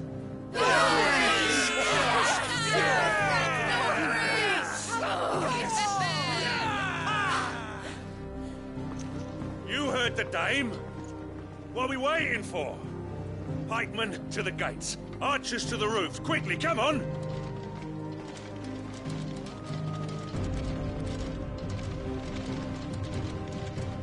But she is but a common...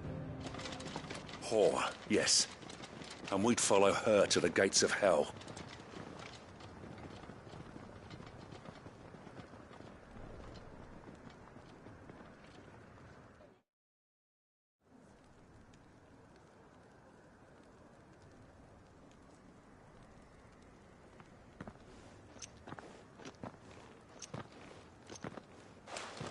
The men have their orders, and they look like following them. I got them spaced out at regular intervals. Whichever direction the thralls strike from, there'll be someone there to meet them. Thank you, Philippe. Rest assured the people will play their part. The herbalist has donated her stock of medicines to me. Should any of your men be injured, take them to the Vale. We'll see to them there. Thank you, milady. I will. I'll play my part too. You still want for numbers. Unlike the enemy. I only hope I can go some way to evening the odds. Philippe, can I leave the south in your hands? I doubt the thralls by the lake were the last of their number. Of course. I'll lead a party down that way so we don't get taken by surprise. What about you? I'll make my way up the road to Oriflamme. I fought a few of these things. And while I can't promise to hold them all back, I should be able to thin the herd. All right. But take care. Thank you. Both of you. You can thank us when it's over. Till then, madame.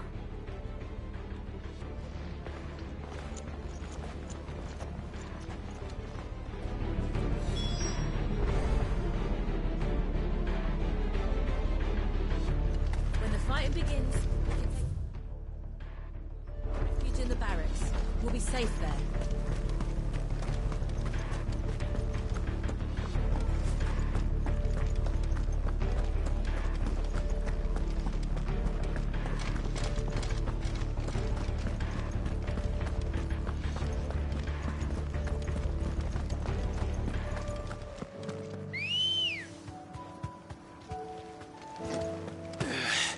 Come on.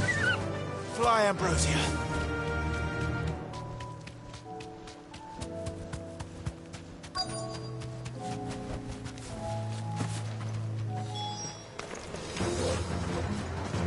There are so many of them. Not for long.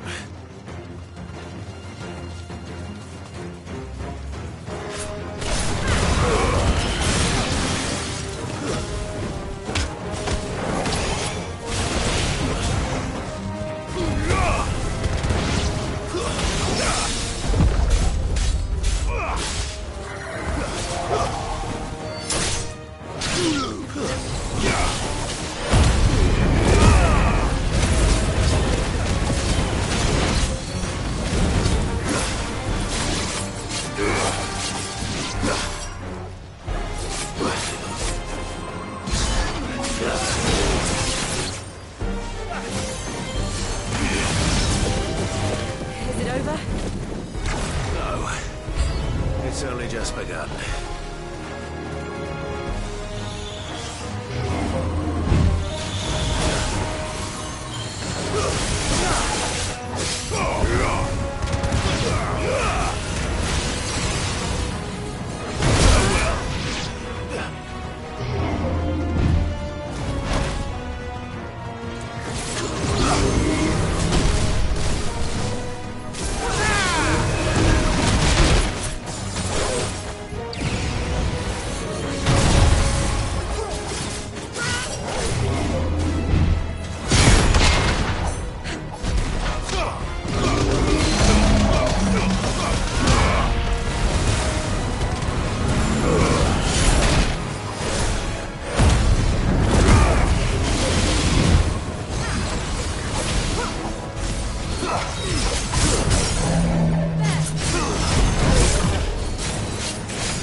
That looks to be the last of them. I wonder how the others fared. Better hurry back to town. Come on, Torgal.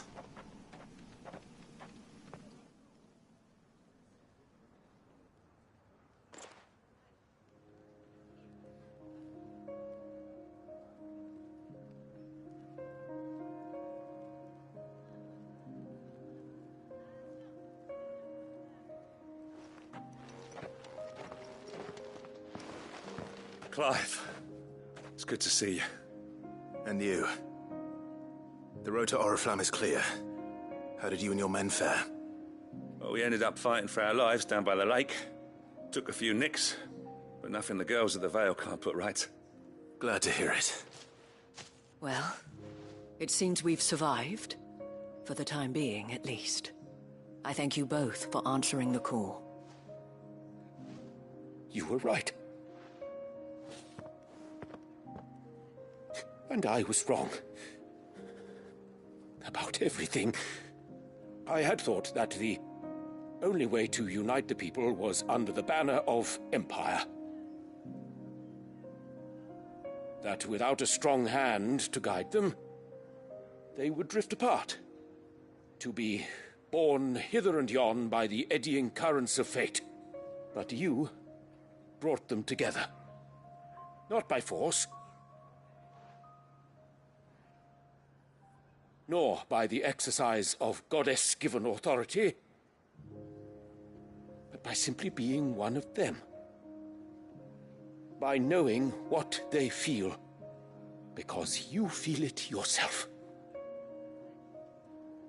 Our purpose was ever the same, Your Eminence. You were merely distracted by a loftier vision of empire and glory, while our eyes beheld matters closer to home. You have the right of it again. As did you, Sabine. His radiance said it himself. Sanbreque is naught without her citizens. I forgot that, and I am sorry. I'm sorry too, Father. I should never have taken things so far. I only wanted you to understand how the people felt. How I felt. But my anger got the better of me. Do not blame yourself, my dear. This was my doing. I should have listened to you. To all of you. Your Eminence, your ladyship, I do not doubt that you came here with the best of intentions. But I believe the same could be said of us all. We all want safety, security, prosperity. Not just for Northreach, but for the entire realm. And we may yet achieve it. If only we work together. Will you join us in this? Yes. We shall. Thank you, Your Eminence. Now that that is settled, I must go and see to the wounded. The Vale's doors are always open to any soldier in need of relief. And today there are more than ever before.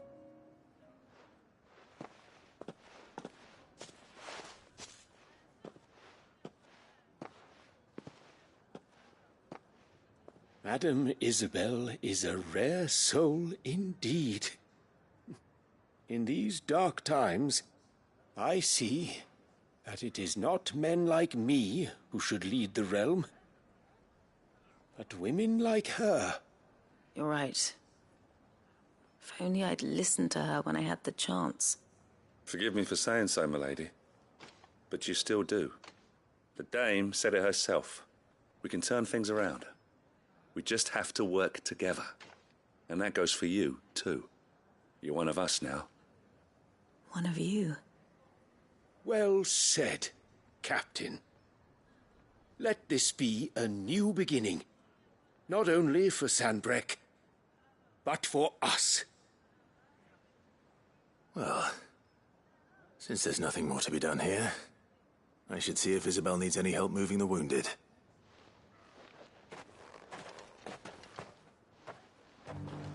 Can we get you anything?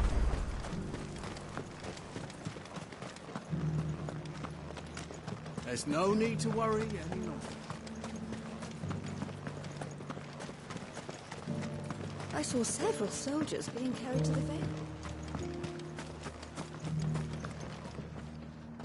How goes the treatment of the wounded? I'd be happy to man one end of a stretcher if it would help. You've helped quite enough for one day, Clive. Thank you. Don't mention it.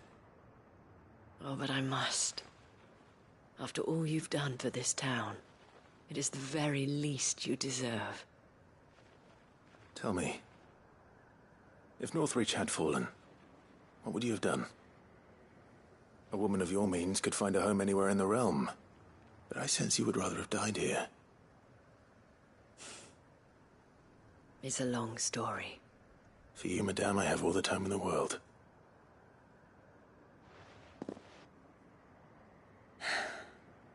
Very well. Long ago, I had a life in the Crystalline Dominion. I was Carla then, courtesan to the nobility.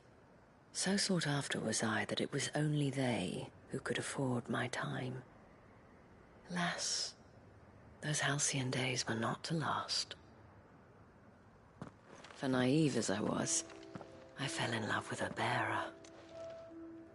He was my master's guard, the gentlest man I have ever known. After they discovered us together, he was whipped bloody and forbidden from ever looking at me again. And so we fled. Not that we had anywhere to flee to. We wandered, aimless and starving, half dreading, half praying that the next day would be our last. Until we found ourselves here, in Northreach. It was the Vale that took us in, that fed us, clothed us, and healed our hurts. Those that could be healed, at least. My love was already too far gone. He passed away. He did. Not long after we arrived. But at least we were able to share a few moments of peace before the end. It was the greatest gift I have ever received.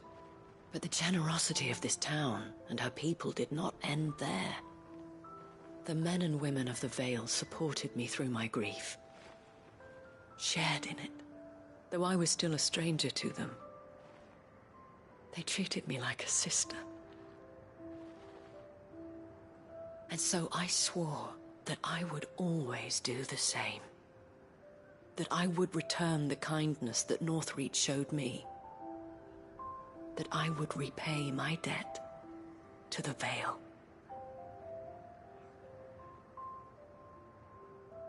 Thank you, Isabel, for sharing this with me.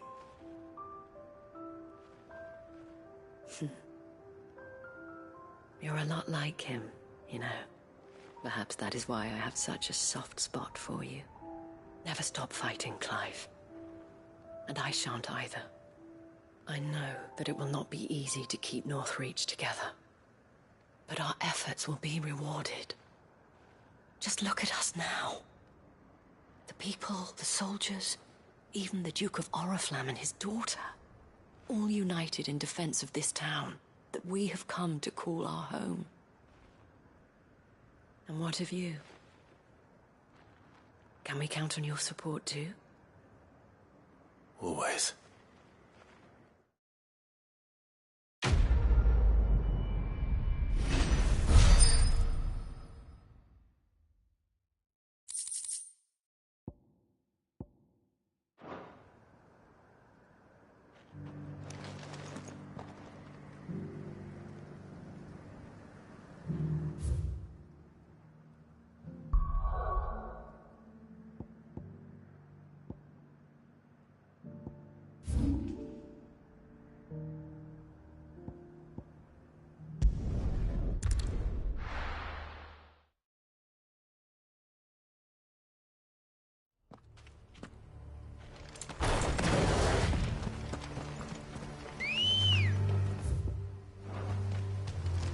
Ready, go?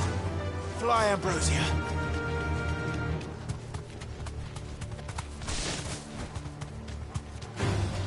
All right.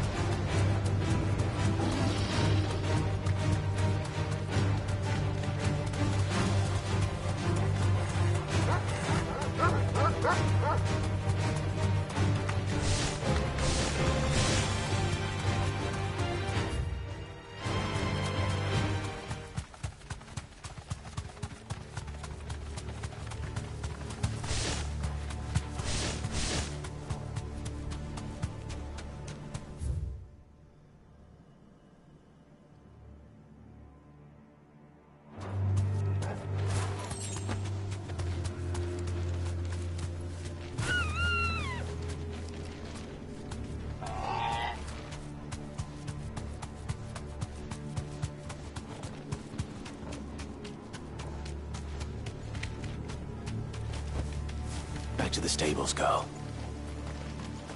This must be the orphanage. Hopefully the registry is still here.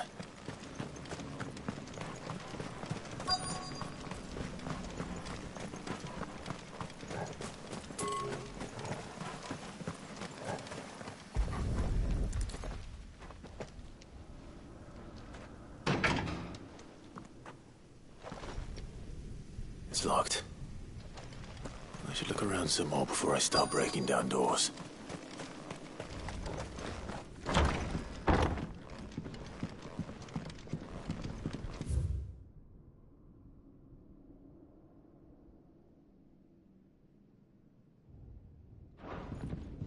Conditioning. This is nothing short of torture.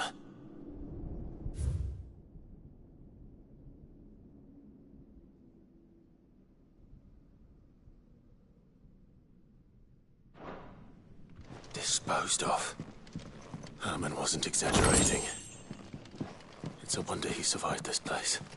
I need to find...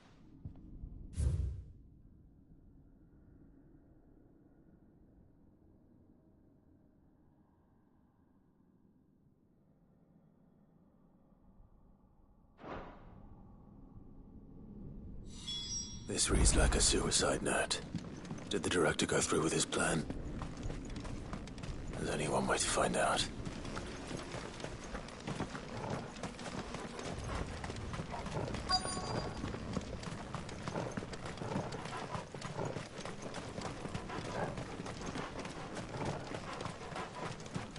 A forked white tree.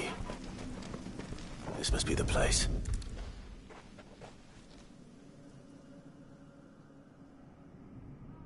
Could he really be buried here? There's something hidden among the roots. Let's see.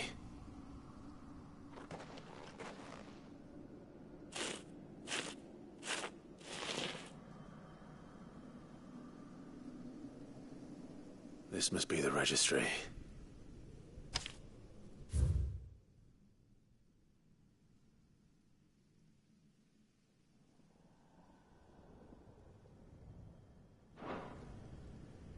So many names. This place was a slaughterhouse. But where is the architect of all this misery?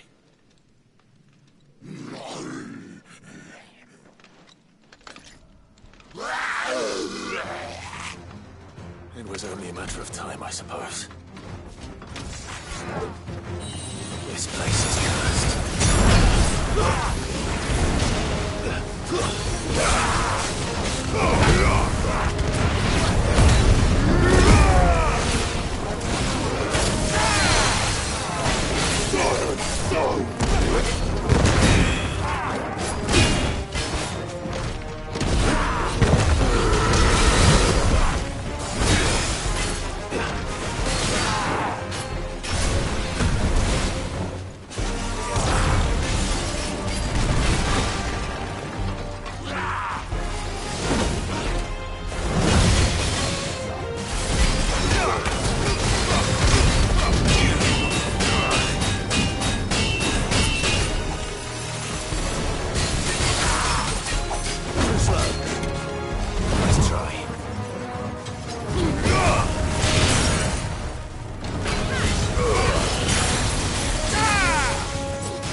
let's get...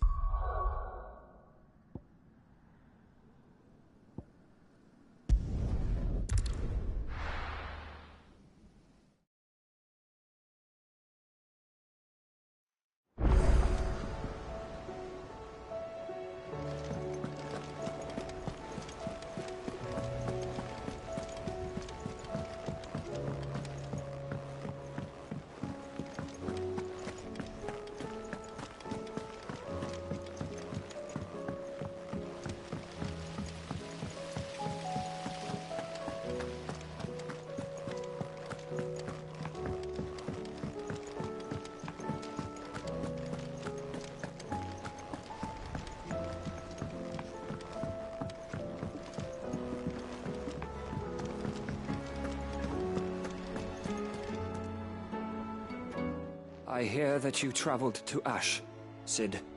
Did you by any chance recover the names of my fallen friends? I did. Yes.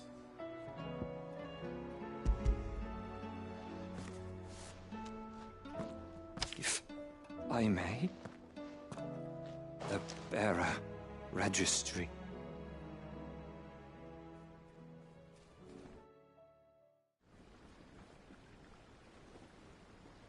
The director was a brutal man. He got no worse than he deserved. The registry was all I found beneath the tree. There was no sign of a body. Nor any record of what happened to the children after the orphanage closed. I pray that at least some of them survived. All their names are here. The ones we lost. My friends. My light in those dark times. I can still remember their faces, like it was yesterday. Children who were taken from their bunks in the morning, never to return. No explanation ever offered. They'd be happy to know that you survived, Herman. But why did I make it out alive, when so many others died in that awful place? It's not your fault. And blaming yourself won't bring them back. Honor their memory. See that their names live on. That way, at least. They're never truly gone. Thank you. Cid, I'm going to write a book. An account of the horrors of Badbach, and the spirit of those its custodians sought to crush. All of Valisthea will know of our suffering. And in the name of those I lost, I will not let it happen again. Neither will I. These records would have been buried for all eternity, were it not for you. Thank you.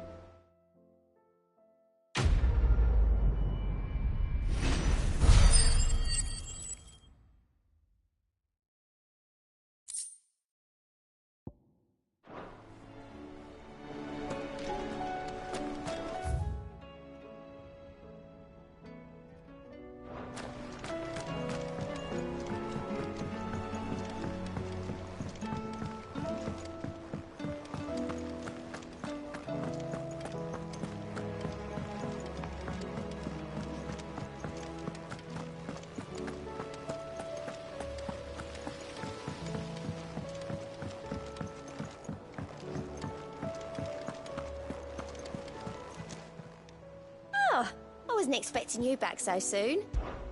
Come to claim your just desserts? Here you are.